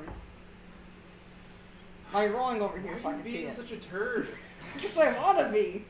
Oh no, I'm gonna make this way harder than it needs to be. Fine, I let go. Okay. Such a baby. Literally, You want to Speaking fucking of- go in It's there. supposed to be the fucking tank of the crew. That's true. That's true. Jesus. Okay. Let me above table. Let me ask you, where's Juniper? I would say she's. I would say she's like right there in front of me. Like, not In like. not front of no. you? No!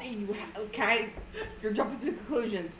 You said the She's- words in No, she's like. If we're in the middle of the doorway, it's. Someone gently It's put the tear? shirt in the Yeah, bottom, they he put the- shoves her into the house. No. It's. No, tears Bitch, in your front of berries me. glowing? No, tears in front of me. I'm behind him, and then Juniper is kind of like not in the doorway, but like in front of me, off to the side where she can't see her. Okay. So she says, by all means, come in. At which point, what do you guys do? Since Senna is being a fucking pussy ass bitch, I'm going to step 1 foot across the threshold in. Does anything happen? Nothing happens. Okay. Does she move? Does she say anything? She just waits for you guys to come in. Okay, then I will bring myself fully in. What happens? Just say it. What does Senna do? I don't know. I really don't. I have a sick fucking feeling that something's gonna happen. We need the thing that's in here to save Yeah, the you're in Elaris. there. You can go grab it. Why are you being such a bitch? Get your ass in that fucking hut. Get your fucking ass in that hut. Your green, Okay. oak-looking ass. Okay. What about Juniper? Do you want her behind me? She can be piggybacking on you. I don't give a shit. I'm trying to think of ways that this can go easier. And if I'm alone, that it can help me in any way.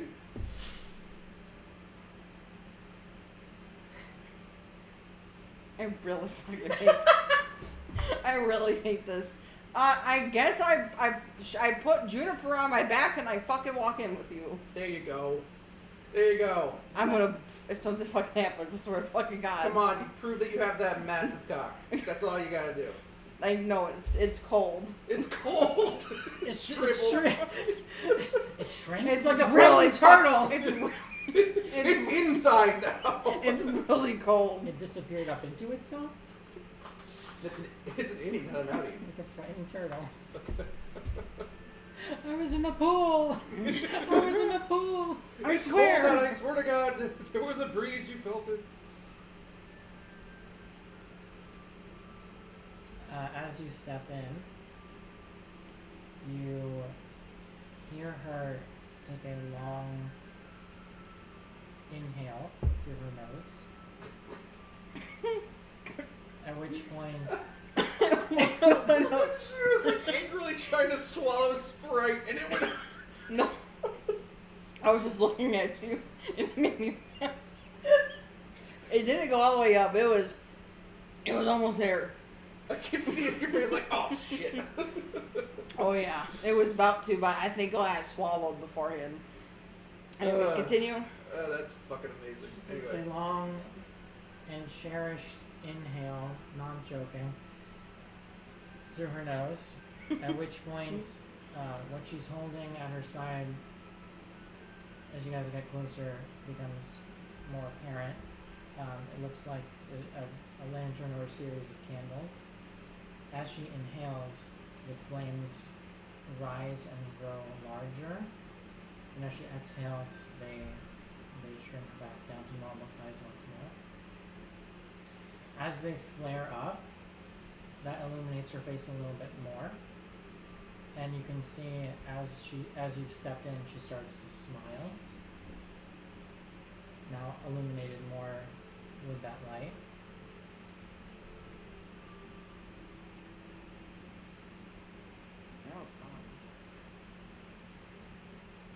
You get a better look about who or what this is. This is metal as fuck. And go ahead and roll perception. This almost looks like something out of Pirates of the Caribbean. I was about to say that, yeah. Both of us? Yeah. It's a nat 20. I swear to God, I didn't touch That's it. it! What's in that? Everything you roll is a fucking nat something or modified plus whatever the fuck's. I got a dirty I'm 20. happy for you. I want you to know these things. I got a dirty I'll tell 20. you all about it. It's your mother. You didn't know that, but that's your mom. That's my mom? Yeah, I didn't know. I know. It's your best friend. What was it? What did Maddy get? Dirty 20. They're dirty 20! Because you're a dirty bitch. She gets dirty rolls. God.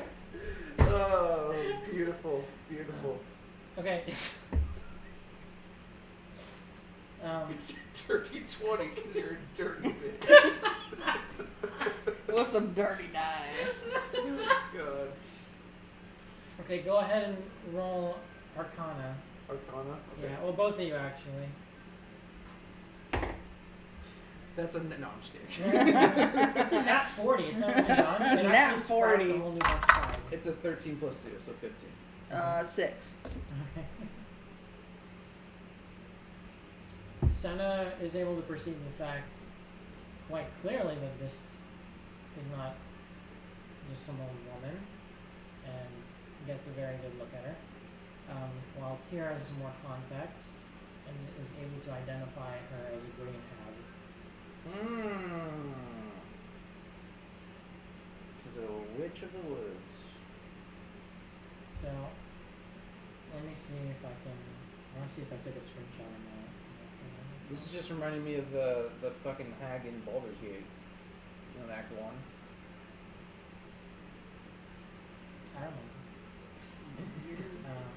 So you're able to recall a bit about hags. Is that you deal with them very carefully and at your peril. They have a code of conduct that most often only applies to how they deal with other hags. You know that they can live alone or in a coven with others. They can feast off of infants. And in some cases, what did you roll again? For what? Which one? Arcana. 15. Okay, that's good enough. In some cases, what they'll even do is they'll steal infants from new parents, and they can actually return their infant just to watch from afar, to watch the infant that they abducted and then give back, to watch them grow up, knowing that all the while that once that child turns 13, it will turn into a hag itself. Oh, that's fucked up. And then it clicks a little bit too with what she said a few moments ago about saying I've lived here since I was 13.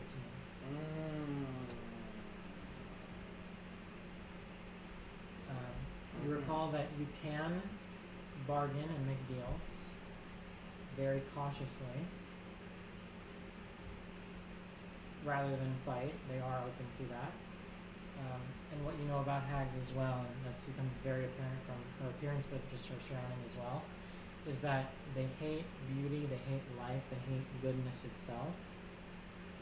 You take a kind of a closer look at her and you can see kind of blisters and scars and scab that have been almost intentionally, not almost, but intentionally worked at, to the point where she would disfigure herself and make herself look even more horrifying.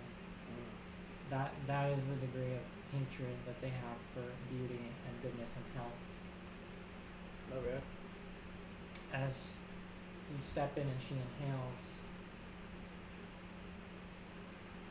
she asks you to specify exactly what it is that you're looking for. I'm trying to remember, did Elwood say what we were looking for here?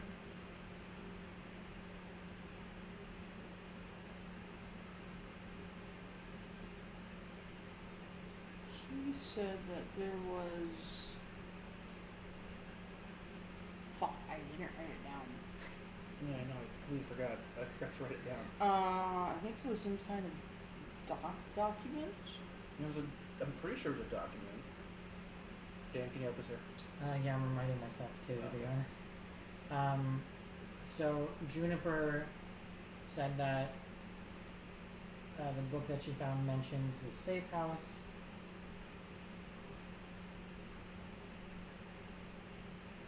I'm trying to remember exactly what I said, but at least what I have in my notes is Dry would use the safe house as a way to store. Oh, I do remember now a little bit more what I said. As a way to store either old potions, spell scrolls, things like that. But in this scenario, you were looking for if you stored any information or texts about like a map or information about Luthien and where their secret vault that's housing artifacts Yeah, that's right. Okay. could be. That would reveal the true nature and the history of Luthien. So essentially, it could be scrolls, parchment, a journal that have been stashed here. Okay.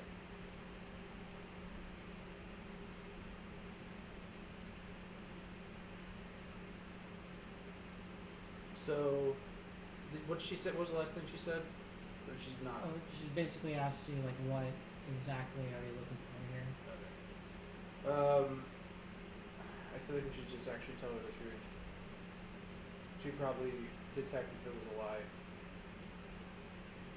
But not just that, like, it would just be easier to go about this.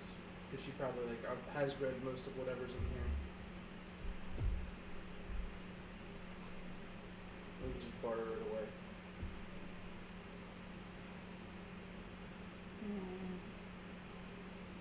Yeah. And I think we should tell her the truth. Okay, so How much of the truth do you tell her? What exactly do you say? I think we could tell her a half truth. yeah, Well, what I mean even is I'm not trying to get you to lie. I'm trying to say like even in your telling of the truth, how much context we or don't have to give her information everything. do We you just want? say we were directed here by someone to find. It could be a scroll or a piece of parchment that has a layout of lithium.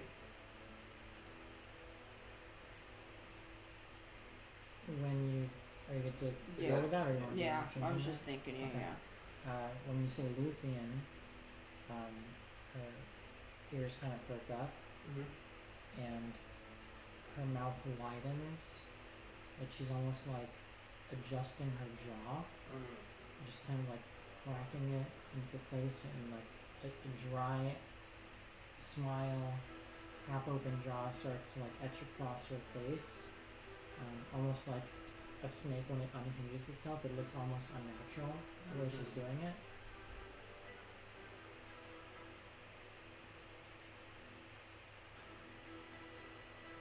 And what business have you with Luthien? And it feels like she's almost like retaining rage, like she's holding it back. I think we should tell her the truth here. What do you mean by rage exactly? Like the mention of Luthien enraged her, and it seems like she's trying to hold that in. That's why I think we should tell her the truth, because we're not. We can even say like, we're not with lithium. We were there to try and discover something that we heard along the way, but our friend got arrested, and we're trying to break him out. No, I think we should go the path of like, since we know that the mention of Luthien pissed her off, so I think we should continue with that route and like say like we're here to like destroy Luthien or some weird fucking shit like that to play into that bullshit to get on her good side. I mean, we can do that, but we still need to tell her exactly why. Like, we probably just say, We don't have to, because mind you, these are manipulative fucks. I understand, but we don't have to tell her the whole truth. We can just say our friend got arrested. We're trying to break him out and hopefully take You down. can. I think we should say that Luthien wronged us, and we're trying to do them justice or something. Because it's not wrong, but I don't want to say that in particular. Gotcha. Okay, so say the truth but vague. Yeah, we're like a half truth, but we're gonna. I want to play into her rage Okay. That means to we- try to get her on her good side, or get on her good side. Since mentioning it pissed her off, I want to So continue. Why don't you say that? Why doesn't Senna say this? Because you're in front of her talking to her. Yeah, but you can chime in too. It's not like Yeah, I'm- my deception is dog shit. But you're not Actually, not really. But we're also trying. What's to your You're perce- also not lying. We're not What's lying. your- We're not what's your- deceiving You her. can choose your words carefully so that you're My not deception lying. is. My deception is. Maddie just doesn't like to do the talking. I don't We like know to this, do but we that. don't have to like come up with a mechanics reason. Okay, fine. That's alright. Fucking, I'll say it. There you go. Like, oh, you called my bluff. Okay, that's fine. I'll just check. You can chime in from behind me.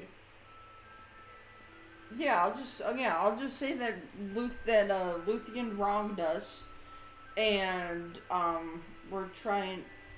Yeah, what Luthien wronged us, and we're trying to make them pay justice. Yeah. And and we're fuck. What else should I say? I don't know. And then because we have to have the reason why we're here. We need the map. Of Uh, Luthien. Well, yeah, we were told that there's a map of Luthien that would help us to there's a map of Luthien here that would help us in our destruction. Quest forward, I guess. No, destruction. I like destruction. I know what you're trying to do. So Yeah, I have to be very fucking careful with these bastards. I'm just saying, you're doing fine. Alright. She adjusts her jaw once more, but she kind of like fastens it into place to where it would be like a normal positioning. And in doing so, almost like she's salivating, she's drooling, this black reddish tar substance starts to like drool from the corners of her mouth, leaving a stain across her mouth and her chin.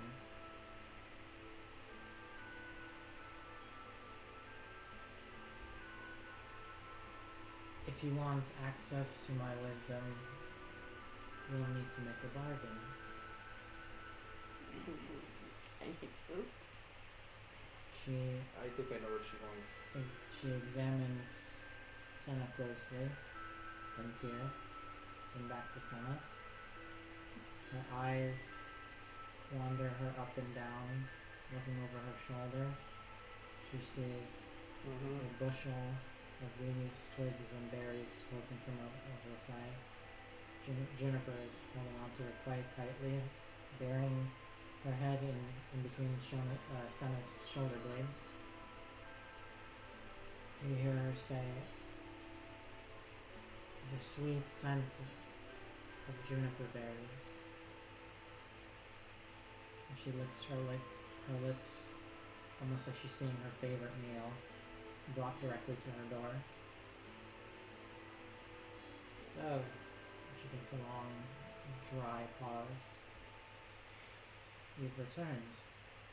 I wonder how long it's been." "How old are you, child?" And her voice perks up and I like was a dagger fucking through the thinking air. that too. So she does what? She says, "How old are you, child?" And then what?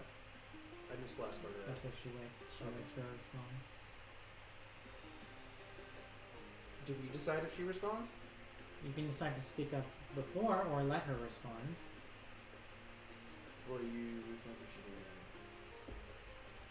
do? And you don't know exactly how old she is. You think she's in between about 10 and 13, around there. God damn, You know, I was I just fucking thinking about that I too. was gonna ask how old she was. I was gonna ask her where her fucking parents are. Yeah. Cause I was gonna take her back outside to be a dick. But no, I was like, no, we can't go that far. Means either we let her answer or we answer for her. Or we just say like, what are you talking about? I was gonna think, what are you talking about, and act like it's a backpack. A bunch of bushes with juniper berries on it. Dude, did you fucking see this? You fucking see this? You think this is fucking normal? None of this is. I'm 75% naked.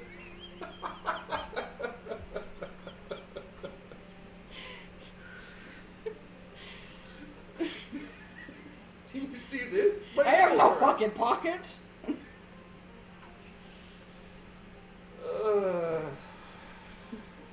Maddy, I'm gonna let you handle this right now. Okay, What do you think? I'll go. You know what? Fuck it. I'll go that route. I'll just say it's my backpack. I don't know what you're talking about. And not, yeah. I mean, she's already apparently identified it. So. Yeah, I'll just play fucking dumb. I am, but apparently I'm very. Senna, above table, do you guys think... My deception's pretty high. No, but do you guys think that she knows, the hag knows that that's Juniper there? Yes, I think she does. I think she does. And what do your characters think? I would say Tyr is... Because, I mean, there would be no other person that she would be talking about or to. And she said juniper berries, so, like, it's kind of a negative way. Okay, so Senna is aware that... Oh, yeah, she's she fully knows, aware. And you're still gonna lie. She's still gonna lie. And say it's a backpack. She's lower on my back. So she's in between my shoulder blades, so you can't necessarily see her. right? But she still smells the juniper berries. The Yeah, top just of her play head is fucking kind of stupid. peeking through, but she's like burying her head. Okay. I'll just say it's a backpack. This visibly. And I have just happen to have juniper berries. This visibly Oh, no. angers the hag. I might have fucked this on that, but I So- want something interesting to As happen. she says, I want something really bad and fucked "This up to is happen. boring, yeah. No, So no, no. far, so far." No, it's been no. Like it's a no. I meant like something like fucking crazy. Okay. Like something like what in the fuck? Like really get us into like some deep shit. We Okay. just fought a tree, but you know. Yeah, but we Alright, so- fucking crit it twice. That wasn't like it was like fun critting it, but like get something to happen. Yeah, sure. Okay, guys. You know what I'm saying? I get She Like becomes, really get into deep shit. She becomes visibly angered by. I mean, are you actually trying to trick her? Mm-hmm. Then roll deception. I mean, Why does that just play high? I mean, the DC So is going to be insane Fuck because it. she knows. What's the DC? Yeah, of course. What's the But- DC? I'm not going to tell you that. Oh, what's my deception again? Okay. She knows that she's there, so. Oh my god, just please let this be. It would be so funny if we just gaslight her right here. Just like, no, it's a back. And this is a fucking crit. I'm gonna lose my fucking. This would be fucking hilarious. But it won't matter because the DC is so high. It needs to represent the fact that she knows what the Even truth a is. crit? Even though if I crit, Just do what you're gonna do and then see what happens. that is a 12. Definitely not high enough. Okay, she becomes visibly enraged.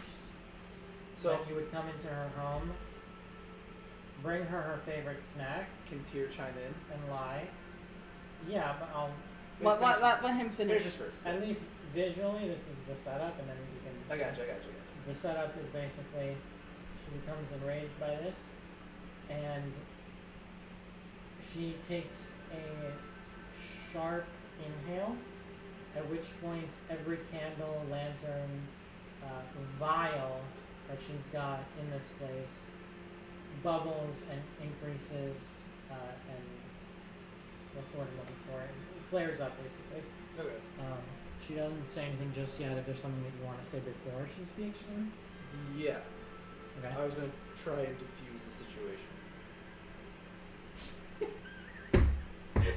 I'm not about to die Right because of this ahead. fucking hack. Go right ahead. So I, Tackle the bitch. yeah, just straight up attack her. No, so I'll hop in and say, wait. My friend is pretty fucking stupid. Did not mean anything that she was saying. Just ignore it. I'm not fucking stupid. Said Senna. Said Tyr.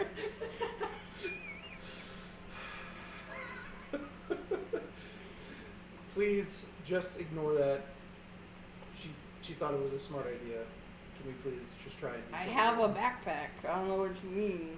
At this point, Juniper unlatches herself from grabbing onto you and slowly steps down very gently, one foot and then the next to the ground very softly. She steps out from behind Senna to look upon the hag, at which point the hag's enraged outlook calms itself once more. The flames and candles start to die down.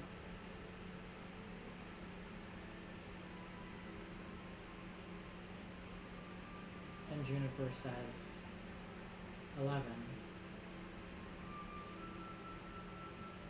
And the hag says, how fortunate.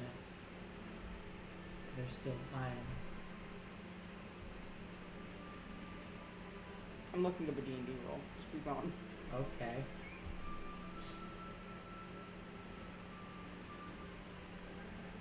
Now then, if you part with the child, I'll take her under my wing, and in exchange you can have whatever information you require. She's not on the table. Anything else? Her softer expression after seeing Juniper cautions once more after being told no.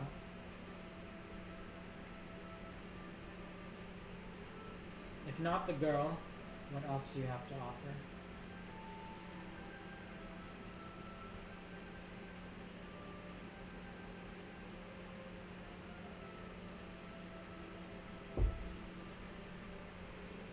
Hang on. I can try to give her my poison tip dagger. No, hang on 1 second.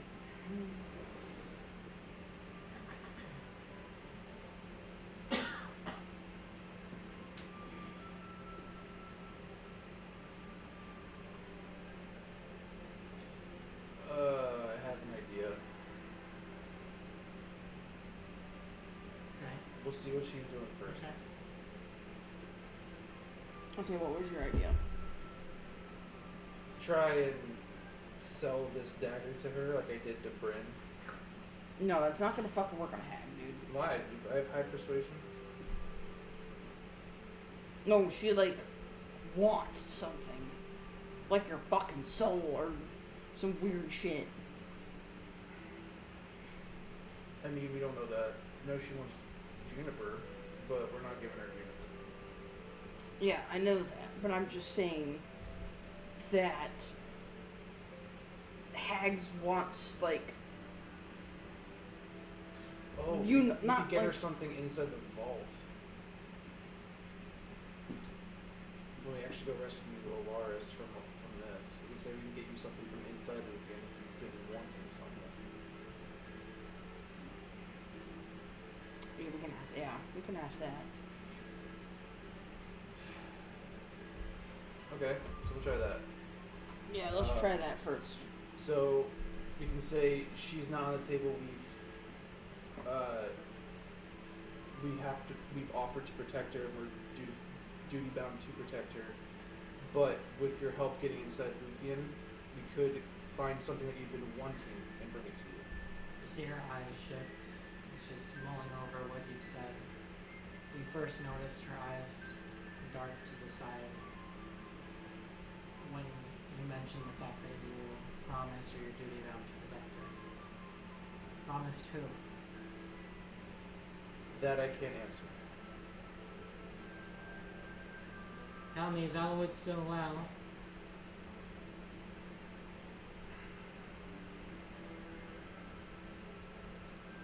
That'd be really funny if I was just like, oh yeah, Elwood's great. Just like go along with it out of nowhere. Pathetic coward. He hides behind the lingering effects of the Feywild's impact on Moonlit Falls, and believes that will protect him and the girl for long it won't. What's the I've had many chances, I've been here many years, and I'll be here for many more. Long after he's gone, fucking cloaked person this bitch? which book? When we were walking on the beach. I mean, I'm not gonna tell you. I know, but that just had to think out loud there. Okay, so what about the deal? If you can help us by getting this parchment to us, we can give you something inside Luthien to you. I have no need for elven tchotchkes. What about what would there be inside Luthien that you might want? Elven or not? Luthien. Luthien, sorry. Luthien. No, she's not correcting me. She's saying that's what She wants the Oh, town. she wants Luthien. Yeah, she wants something big. She don't want a fucking stupid ass poison dagger. I know. How that's far are you what- prepared to Jesus. go? You there, and she looks over at Senna. You made special mention of destruction. What would that look like to you?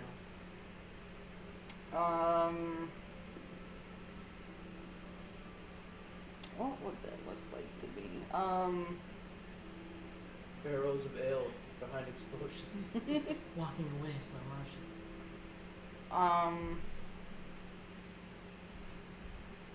Drinking over the city as we conquered it.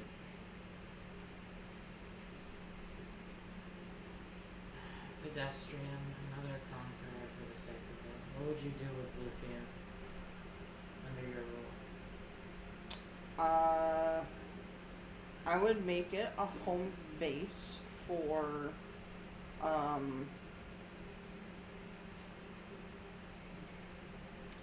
really careful with my words.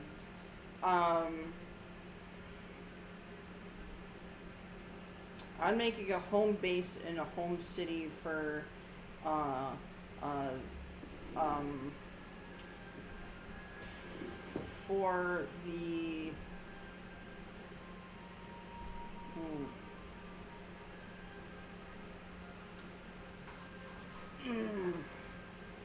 Yeah, I would make it like a home base for the the loved ones that I left behind and find them a new home.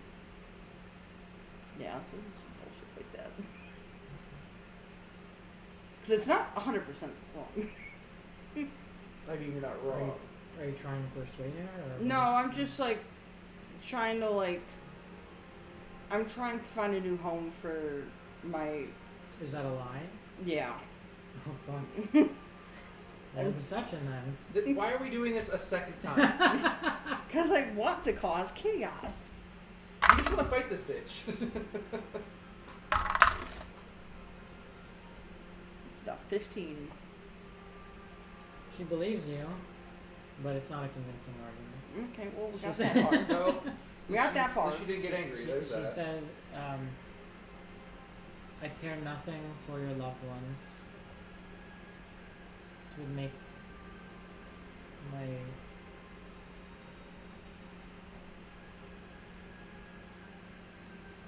skin crawl with eager abandon to watch them ripped from you.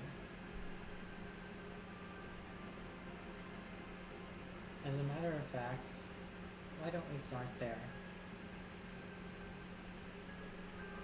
Luthien is a city of fools. I have long since waited to watch Toppler.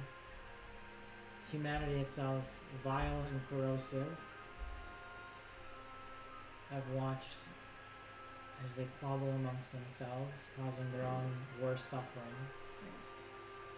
Give me that. Human suffering or Luthien suffering? They're one and the same. Luthien is a city of fools, bowing before a false and pitiful snake deity that they fail to even comprehend. Half their lore of it comes from drunken bards. They know nothing of its origin, of its power, and they know nothing of my own power that could bring their precious deity to come to fall.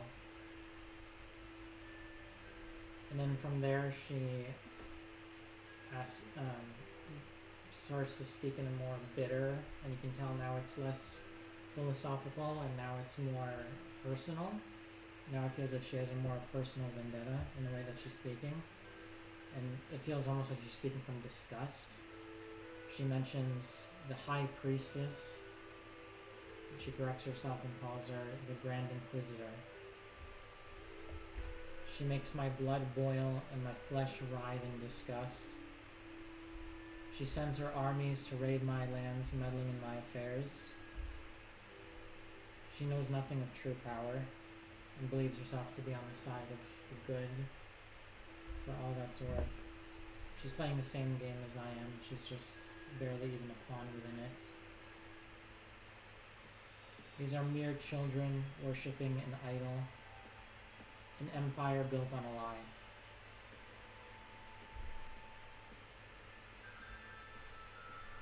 Bring me that. Bring me the highest suffering imaginable upon her, and I will be delighted to watch or witness as mortals bring about their own downfall. I would take great pleasure in watching the flesh tear from her bones like the precious serpent she worships so dearly. Deliver me the Grand Inquisitor's head as a token of friendship, and I will share with you the tale of Jiraiya. and the hidden secrets of Luthian. So we have to go kidnap this bitch and bring it to her? Basically. What if we bring her Hang on. alive? Hang on. This is not me asking her. This is Yeah, I'm gonna ask her what if I bring her alive. Oh, you actually. That's Yeah. cool. Okay. Literally, yeah. I had something cooking. She seems like impatient, like she just watched a helpless animal escape from a trap, and she's frustrated by that. Mm-hmm. And she says, as long as she suffers, if she suffers in my presence, then all the better. She can come alive if that's not her end state. As long as suffering of hers is promised even before my very eyes, it will make the information you get all the more rich and my delight all the more sweet. So basically, dead or alive. She needs, if you bring her dead, she wants the head. No, Literally. 100%. Literally. If we kill her, we take the head. If we don't, we kidnap her and bring her there. That's the only two options. She wants her one way or another. Yes.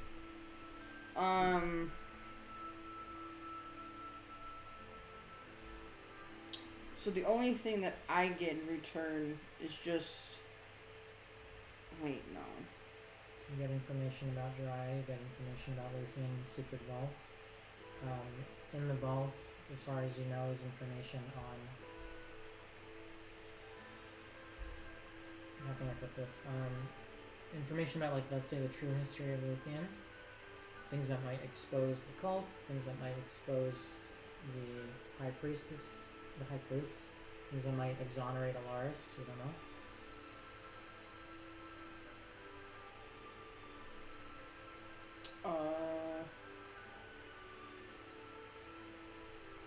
For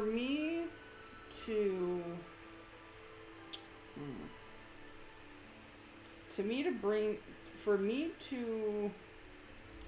bring you this Grand Inquisitor, can you give me as much information as possible in terms of, like, location, whereabouts, anything that'll help me succeed in this?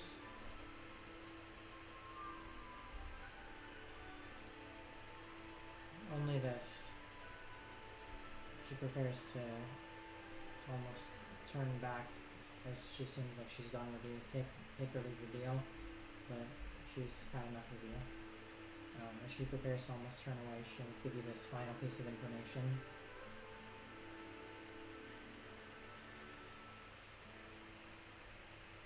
They're not burning all their books. They're not burning all their witches.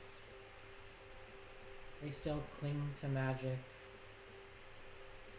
and that vault is proof of what truly happened to Jiraiya. The origin of their pitiful radical snake cult.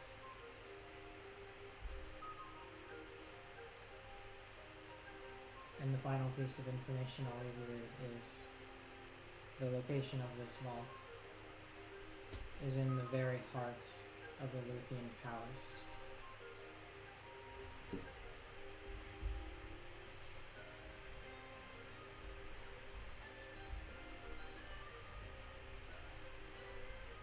And with that, we will pick it up. I want to next ask week. her another question.